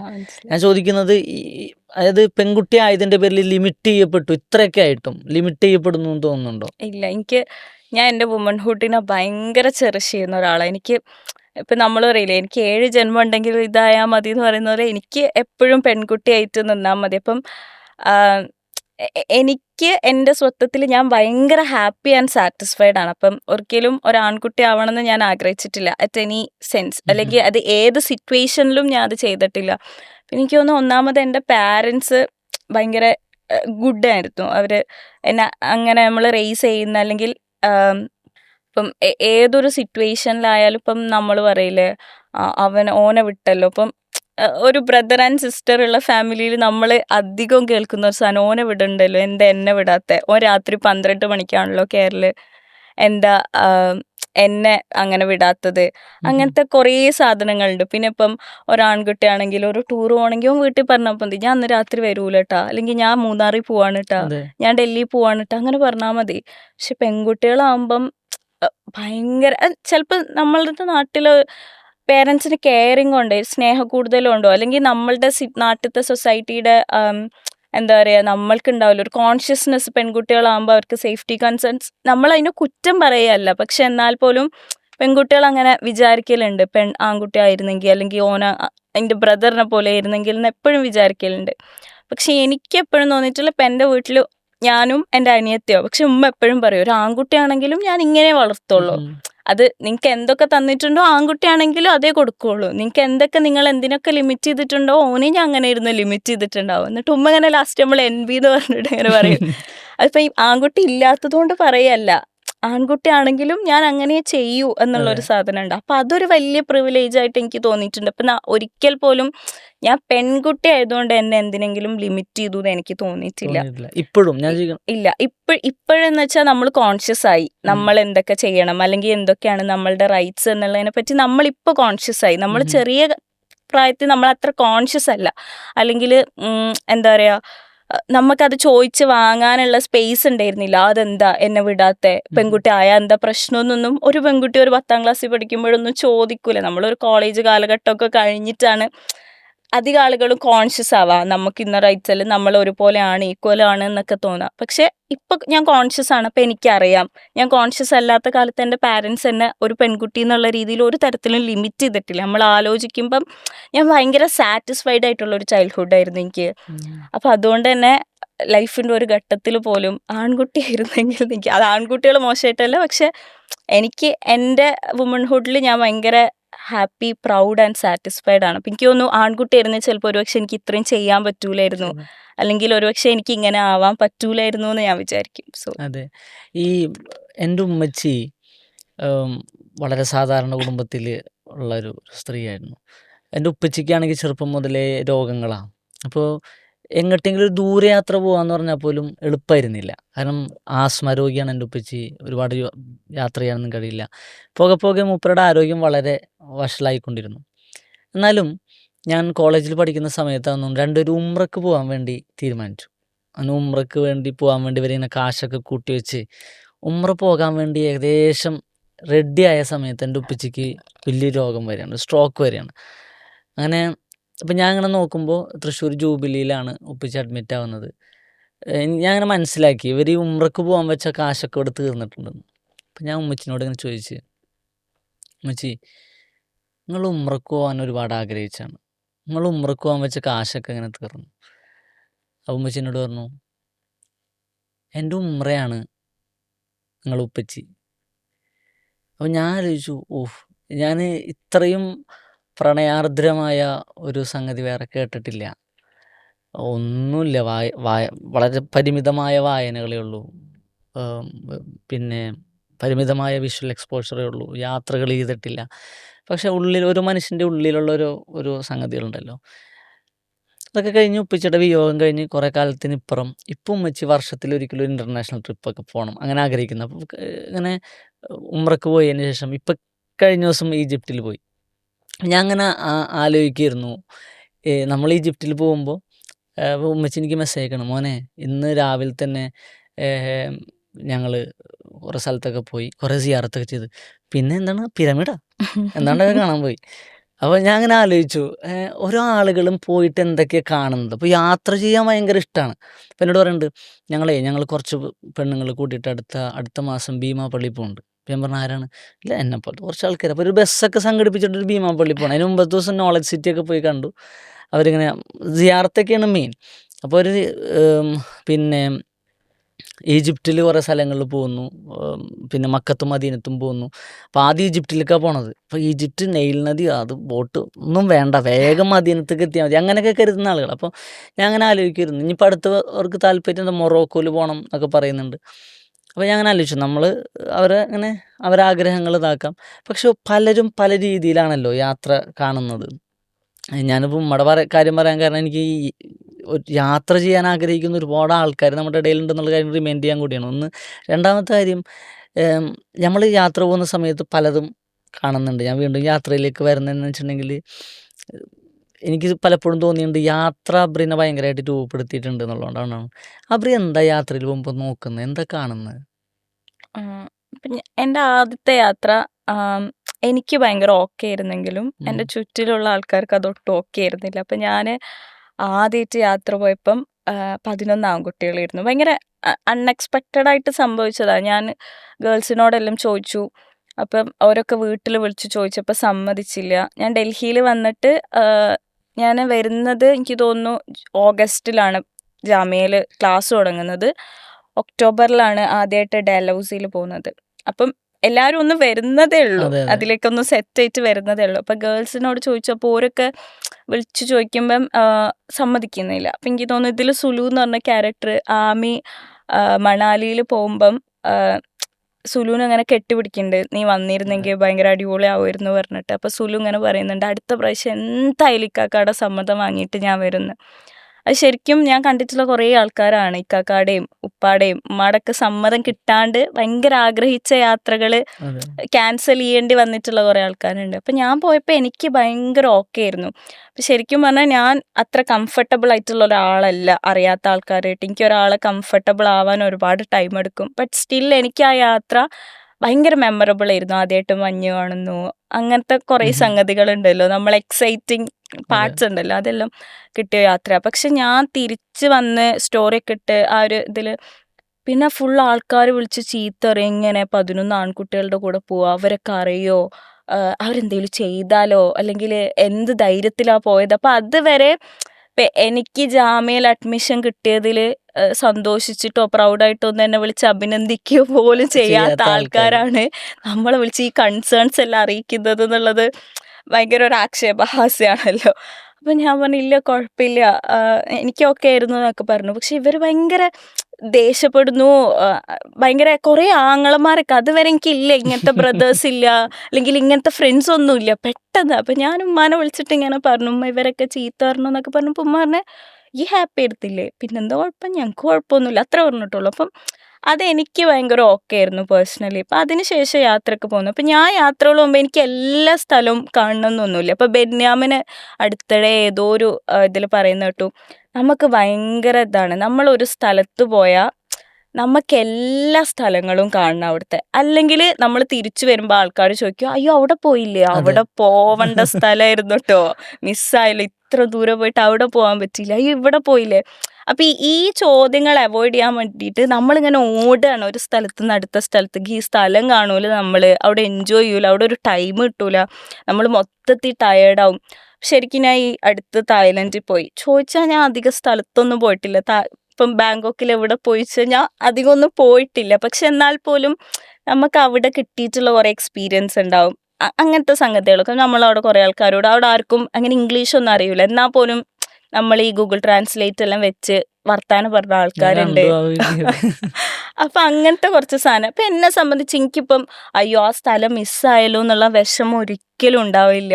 അപ്പം നമ്മൾ പോയിട്ട് തിരിച്ചു വരുമ്പം എന്തൊക്കെ ഉണ്ട് നമ്മുടെ കയ്യിൽ എന്നുള്ളൊരു ഫീലിംഗ് ഉണ്ടല്ലോ, ആ ഒരു സാധനമായിരുന്നു. ഇപ്പം കറക്കത്തിൽ ഫോട്ടോസ് ഉണ്ട്, ഈ ഫോട്ടോ തപ്പി പിടിക്കാൻ ഞാൻ ഭയങ്കര കഷ്ടപ്പെട്ടിട്ടുണ്ട്. കാരണം ഈ ഒറ്റ യാത്രയിലും എനിക്കൊന്ന് ഇൻഫാസിലുള്ള യാത്രയിൽ ഓനെടുത്ത കുറച്ച് ഫോട്ടോസ് എല്ലാം ഉണ്ടാവും. നേപ്പാളിലൊക്കെ ഈ ബുക്ക് ഇറങ്ങുന്ന സമയത്ത് ബിലാൽക്കിനോട് പറഞ്ഞു, ഈ നേപ്പാളൊന്ന് പോയിട്ട് എൻ്റെ കയ്യിൽ ഫോട്ടോസ് ഇല്ല, ആകെ 2 ഫോട്ടോ എന്തോ ഉള്ളൂ.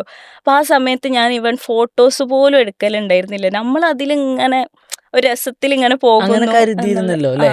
ഇത് ഫോട്ടോ എടുക്കാനുള്ളതൊന്നല്ല മനസ്സുകൊണ്ട്. ഇപ്പോഴെനിക്കൊന്ന് ഇപ്പൊ കുറച്ചുകൂടെ ഇപ്പൊ കുറെ ഫോട്ടോ എടുക്കണം എന്നൊക്കെ അപ്പൊ എനിക്ക് തോന്നുന്നു ഞാൻ കുറച്ചുകൂടെ അന്നത്തെ യാത്രകള് അങ്ങനെ പോവണം ലൈക്ക് അങ്ങനെ ഒന്നും കൂടെ പോവാൻ പറ്റിയിരുന്നെങ്കിൽ എന്നൊക്കെ ഞാൻ ആഗ്രഹിക്കുന്നുണ്ട് ഇപ്പൊ എനിക്ക് തോന്നുന്നുണ്ട്. നമ്മൾ ഭയങ്കര ഹാസിൽ ഫ്രീ ആയിട്ട് ലൈക്ക് മെല്ലെ മതി, അധികം തിരക്കൊന്നും ഇല്ല, മെല്ലെ പോയിട്ട് മെല്ലെ വരാം, കാണുന്നത് കണ്ടാൽ മതി എന്നുള്ളൊരു സാധനം ഉണ്ടല്ലോ. ഇപ്പൊ എന്നെ സംബന്ധിച്ച് എപ്പോഴും അതാണ്, റഷ് ഉണ്ടാവരുത്, ഉം. മെല്ലെ പോവുക, കാണുന്നത് കാണാം, പിന്നെയും പോവാലോ, ഈ സ്ഥലം എവിടെയും പോണില്ലല്ലോ എന്നുള്ളൊരു നമ്മള് സാധനമാണ് ഈ എപ്പോഴും. ചെന്നെത്തുന്നിടം പ്രിയതരമാവുക എന്നുള്ളതിന്റെ അപ്പുറത്തേക്ക് ആരൊക്കെയോ ഇനി ചെന്ന് ചോദിക്കുമ്പോൾ അവരോടൊക്കെ പറയാനാ ഞാനും പോയിണ്ടായിരുന്നു അല്ലേ, ഞാൻ അന്നവിടെ പോയപ്പോൾ എന്ന് പറയാനുള്ള ഒരു അതെ ഒരു വ്യഗ്രതയ്ക്ക് അപ്പുറത്തേക്ക് യാത്ര പോകണമെന്നാണ് എനിക്ക്. ഞാനൊരു കാര്യം ചോദിക്കുന്നത്, നേരത്തെ ഈ സമ്മതം ചോദിക്കുന്ന വിഷയം പറഞ്ഞല്ലോ, ഞാൻ ഇതുപോലെ ഋഷികേശിൽ ഞങ്ങൾ ഒരു ചെറിയ ഗ്രൂപ്പ് പോകുന്നുണ്ട് ജാമ്യന്ന്. അപ്പോൾ ഞങ്ങളിങ്ങനെ നമ്മളെ 7-ാം ഗേറ്റിന്റെ മുമ്പിൽ ഇങ്ങനെ നിൽക്കുകയാണേ. അങ്ങനെ കുറേ ആൾക്കാരൊക്കെ വന്നു.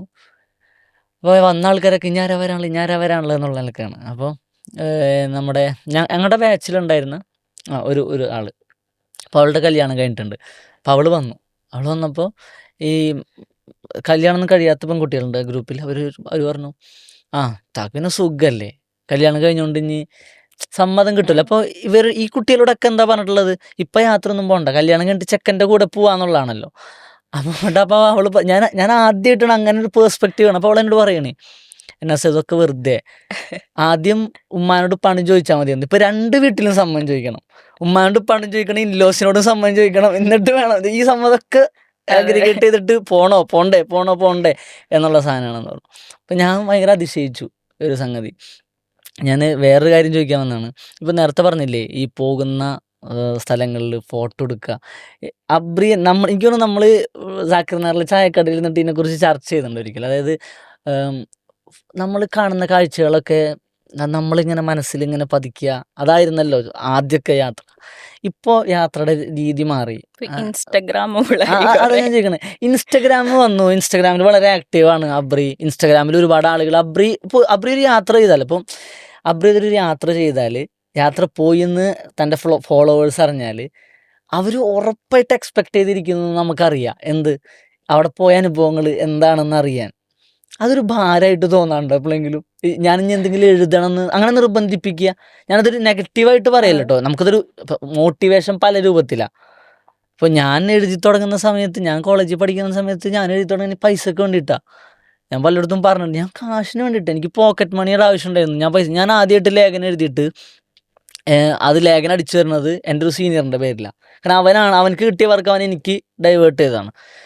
അപ്പോൾ ഉസ്മാനിയ ഖിലാഫത്തിൻ്റെ ഒട്ടോമൻ എംപയറിൻ്റെ എത്രയാണ്ടും വാർഷികമാണ്. ആ വാർഷികത്തിൻ്റെ ഒരു കാര്യമായിട്ട് പഠിച്ച് റെഫർ ചെയ്ത് ദീർഘമായ ലേഖനം. അപ്പോൾ റെമ്യൂണറേഷൻ ഒന്നും വരുന്നില്ല. അപ്പോൾ നമ്മൾ ഈ ദേശാഭിമാനിയിൽ പുതുമൊഴിയിൽ എഴുതിയാലും 150 രൂപയാണ് അന്ന് കിട്ടുക. അത് ഭയങ്കര കാര്യമാണ്, റെമ്യൂണറേഷൻ അല്ലേ ദേശാഭിമാനിയിൽ നിന്ന് കിട്ടുന്നത്. അപ്പോൾ എൻ്റെ ആദ്യമായിട്ട് റെമ്യൂണറേഷൻ കിട്ടുന്ന ദേശാഭിമാനിയിൽ നിന്ന്. അപ്പോൾ പിന്നീട് ഈ ലേഖനം വന്നു. ലേഖനം പ്രസിദ്ധീകരിച്ച് വന്ന പ്രസാദാലയത്തിൽ ഞാൻ ചെല്ലുകയാണ്. അപ്പോൾ അവിടെ ചെല്ലുമ്പോൾ എഡിറ്റുണ്ട്. ഞാൻ പറഞ്ഞു ഞാൻ NS അബ്ദുൽഹാമി. പറഞ്ഞു ആ ശരി, അല്ല ഞാൻ എൻ്റെ ലേഖനമുണ്ട്. അപ്പോൾ പറഞ്ഞു ഈ ലക്കത്തിലോ? ഞാൻ പറഞ്ഞു അതെ ഈ ലക്കത്തിൽ. അപ്പോൾ പറഞ്ഞു താൻ അബ്ദുൽ ഹമീദ് അല്ലേ, ഇത് വേറെ ആളുടെ പേരിലാണല്ലോ എന്ന് പറഞ്ഞു. അത് ഞാനാണ് എഴുതിയത്, അയാളുടെ പേരിലാണ് വന്നത്, പക്ഷെ അതിൽ എനിക്ക് വിഷമമൊന്നുമില്ല, എനിക്ക് പൈസ തന്നാൽ മതി. അപ്പോൾ ആൾ ചോദിച്ചു പൈസയോ? ഞാൻ പറഞ്ഞു എഴുതിയ റെമ്യൂണറേഷൻ കിട്ടൂലേ ചോദിച്ചു. അപ്പോൾ ആൾ പറഞ്ഞു ആദ്യമായിട്ട് എഴുതുന്നവർക്ക് നമ്മൾ റെമ്യൂണറേഷൻ കൊടുക്കാറില്ല, ആണ് പോളിസി എന്ന് പറഞ്ഞു. എനിക്ക് ഭയങ്കര സങ്കടമായി. കാരണം കോഴിക്കോട് ടൗണിൽ നിന്ന് താമരശ്ശേരിയിൽ നിന്ന് പൂനൂർക്ക് പോകാനുള്ള പൈസ എൻ്റെ കയ്യിലില്ല. എനിക്ക് ഭയങ്കര സങ്കടമായി. ഞാൻ പറഞ്ഞു അങ്ങനെ പറഞ്ഞാൽ പറ്റില്ല, ആദ്യമായിട്ട് എഴുതുന്നവർക്കല്ലേ നിങ്ങൾ പൈസ കൊടുക്കേണ്ടത്, അവരല്ലേ ഇനി പ്രചോദിപ്പിക്കേണ്ടതെന്ന് പറഞ്ഞു. അപ്പോൾ ആൾ പറഞ്ഞു അത് ശരിയാണ്. എന്നിട്ട് ആൾ എനിക്ക് 400 രൂപയാണ് ഒരു ലേഖനത്തിൻ്റെ. സത്യം പറഞ്ഞാൽ നിങ്ങളൊക്കെ എന്നെ ഇങ്ങനെ കണ്ടിട്ടുണ്ടാവുക, ഞാൻ എപ്പോഴും ഫോണിൽ ഇങ്ങനെ എഴുതിക്കൊണ്ടിരിക്കുന്നതല്ലേ. സുഹൃത്തൊക്കെ എപ്പോഴും പറയും, സുഹൃത്തോടെ ആദ്യത്തെ ഓർമ്മ ഞാൻ കാസ്ട്രോയിൽ നിന്നിട്ട് ഇങ്ങനെ എഴുതുന്നതാണ്. ആ ലേഖനം എഴുതി കൊടുക്കുമ്പോൾ എനിക്ക് കിട്ടുന്ന റെമ്യൂണറേഷൻ എനിക്ക് ഭയങ്കര സംഗതിയായിരുന്നു. അത് റെമ്യൂണറേഷൻ ഒരു മോട്ടിവേഷനാണ്. വേറൊന്നാണ്, നമ്മളൊരു സാധനം എഴുതി കഴിഞ്ഞാൽ ഇൻസ്റ്റഗ്രാമിൽ ആരെങ്കിലും ആ സാധനം വായിക്കുന്നു, അവരെ അഭിപ്രായം പറയുന്നു. അപ്പോൾ അബ്രി ഒരു പുസ്തകം എഴുതി, ഈ പുസ്തകം എഴുതുമ്പോൾ കിട്ടുന്ന റിസപ്ഷൻ ഉണ്ടല്ലോ, ഇതേ റിസപ്ഷനോ ഇതിനപ്പുറത്തെ റിസപ്ഷനോ അടുത്ത പുസ്തകത്തിന് കിട്ടിയില്ലെങ്കിൽ നമ്മളത് ബാധിക്കും എന്നുള്ള സംഗതി ഉണ്ടല്ലോ. എന്നെ ബാധിക്കും. ഞാൻ ഇന്നൊരു വീഡിയോ ചെയ്ത് 100 ആൾ കണ്ട് നാളെ 90 ആൾക്കാർ കണ്ടുള്ളെങ്കിൽ എന്നെ ബാധിക്കുന്നുണ്ട്. സത്യമാണത്. അത് എനിക്ക് തന്നെ എന്നറിയില്ല. അത് ഞാൻ ചോദിക്കുന്നത്, യാത്ര പോകുന്ന സമയത്ത് ഇവിടെ നിന്ന് ഞാനൊരു ചിത്രം എടുക്കണം, ആ ചിത്രം പങ്കുവെക്കണം, അങ്ങനെ എഴുതണം, അതിനു വേണ്ടി ഞാൻ എന്തൊക്കെയോ കാണണം, അങ്ങനെ തോന്നുന്നുണ്ടോ? എനിക്ക് അതിനേക്കാൾ കൂടുതൽ തോന്നിയിട്ടുള്ളത് ഇന്നത്തെ ഒരു സിനാരിയോയിൽ സെൽഫ് മാർക്കറ്റിംഗ് എന്ന് പറയുന്നത് ഭയങ്കര ഇമ്പോർട്ടൻ്റ് ആണ്. അതിപ്പോൾ ഏത് ഫീൽഡിലാണെങ്കിലും. അപ്പം എനിക്ക് തോന്നുന്നു നമ്മളൊരു പുസ്തകം എഴുതുന്നു, നമ്മളാർക്കും അറിയില്ല. ആ പുസ്തകം വിറ്റ് പോകണമെങ്കിൽ, നല്ല പുസ്തകമാണെങ്കിൽ ഉറപ്പായിട്ടും വിറ്റ് പോവും. പക്ഷെ എന്നാലും അതിന് നമ്മളുടെ മാർക്കറ്റിംഗ് ഇല്ലാത്തതുകൊണ്ട് നല്ല പുസ്തകം വിറ്റ് പോണില്ല. പോകണമില്ല. അപ്പം ആ സാധനം അപ്പം നമ്മൾ മാർക്കറ്റ് ചെയ്യുക എന്നുള്ളത് ഭയങ്കര ഇമ്പോർട്ടൻ്റാണ്. നമ്മൾ ലൈവായിട്ട് നിൽക്കുക. അപ്പം നമ്മൾ ആദ്യമായിട്ടൊരു പുസ്തകം, അല്ലെങ്കിൽ നമ്മളെല്ലാം ബിഗിനേഴ്സ് ആയിട്ടുള്ള എഴുത്തുകാരാണ്. അപ്പം ഒരാൾ നമ്മുടെ പുസ്തകം വായിക്കണമെങ്കിൽ ആരും ഇപ്പം കവർ കണ്ടെൻ്റെ പുസ്തകം വാങ്ങുന്ന ആൾക്കാരുണ്ട്. കുതിരത്തിന് താങ്ക്സ് ഉണ്ടോ. നല്ല രണ്ടും കുതിരത്താണ് അല്ലേ? അതെ, രണ്ടും കുതിരത്താണ്. അപ്പം കുതിരത്തിന് ഞാൻ വിളിച്ചിട്ടുണ്ട്. നല്ല ഭംഗിയുള്ള കവറാണല്ലോ, കൊള്ളാലോ, ഇൻട്രസ്റ്റിംഗ് കവർ എന്ന് കണ്ടിട്ട് പുസ്തകം വാങ്ങുന്ന ആൾക്കാരുണ്ട്. പക്ഷെ അതിനൊക്കെ ഒരു പരിധി ഉണ്ടാവും. പക്ഷെ അതിൻ്റെ അപ്പുറത്തോട്ട് ഇപ്പം നമ്മളുടെ എഴുത്തുകൾ ഇൻസ്റ്റാഗ്രാമിൽ കണ്ടിട്ട്, അല്ലെങ്കിൽ ഇൻസ്റ്റാഗ്രാമിൽ വായിച്ചിട്ട് ഇത് കൊള്ളാലോ, ഇവർ പുസ്തകം എഴുതിയോ, എന്നാൽ ഇതൊന്ന് വാങ്ങി നോക്കാം എന്ന് പറഞ്ഞിട്ട് വാങ്ങി വായിച്ച ആൾക്കാരാണ് എൻ്റെ വായനക്കാരിൽ കൂടുതൽ ആൾക്കാരും. പിന്നെ അത് മൗത്ത് പബ്ലിസിറ്റിയിൽ പോയിട്ടും, അല്ലെങ്കിൽ ഇതിൽ റൺ ചെയ്തിട്ടെല്ലാണെങ്കിലും എൻ്റെ ഒരു തുടക്കം എന്ന് പറയുന്നത്, അല്ലെങ്കിൽ ഈ പുസ്തകമെല്ലാം അച്ചടിച്ച് വന്നത് ആരെങ്കിലുമൊക്കെ വായിക്കാനുണ്ടാവും എന്ന് പബ്ലിഷേഴ്സിനും കൂടെ ഒരു പ്രതീക്ഷ ഉള്ളതുകൊണ്ടാവുമല്ലോ. അപ്പോൾ അത് മാർക്കറ്റിംഗ് എന്ന് പറയുന്നത് ഭയങ്കര ഇമ്പോർട്ടൻ്റാണ്. അപ്പോൾ എനിക്ക് തോന്നുന്നു നമ്മൾ 2 പുസ്തകം എഴുതി അപ്രത്യക്ഷമായി പോയിട്ട് മൂന്നാമതൊരു പുസ്തകം കൊണ്ട് വന്നാൽ ഒരു പക്ഷേ നമ്മളാർക്കും ഓർമ്മ ഉണ്ടാവില്ല. അതെ. അപ്പം നമ്മളിവിടെ ഉണ്ട്, അല്ലെങ്കിൽ നമ്മൾ എഴുതുന്നുണ്ട്, നമ്മൾ എഴുത്തൊന്നും വിട്ടിട്ടില്ല, നമ്മൾ എഴുത്ത് മെച്ചപ്പെടുന്നുണ്ട്, നമ്മൾ ഇനി യാത്രകൾ പോകുന്നുണ്ട്, അപ്പം ഇനി യാത്രാ വിവരണങ്ങൾ വരും, ട്രാവലോഗ് വരും എന്നൊക്കെ ഓർമ്മപ്പെടുത്തേണ്ടത് നമ്മളുടെ ഒരു ഉത്തരവാദിത്തമാണെന്ന് തോന്നുന്നു. അല്ല, അതാണ് അതിൽ തെറ്റില്ല, അടയാളപ്പെടുത്തണം.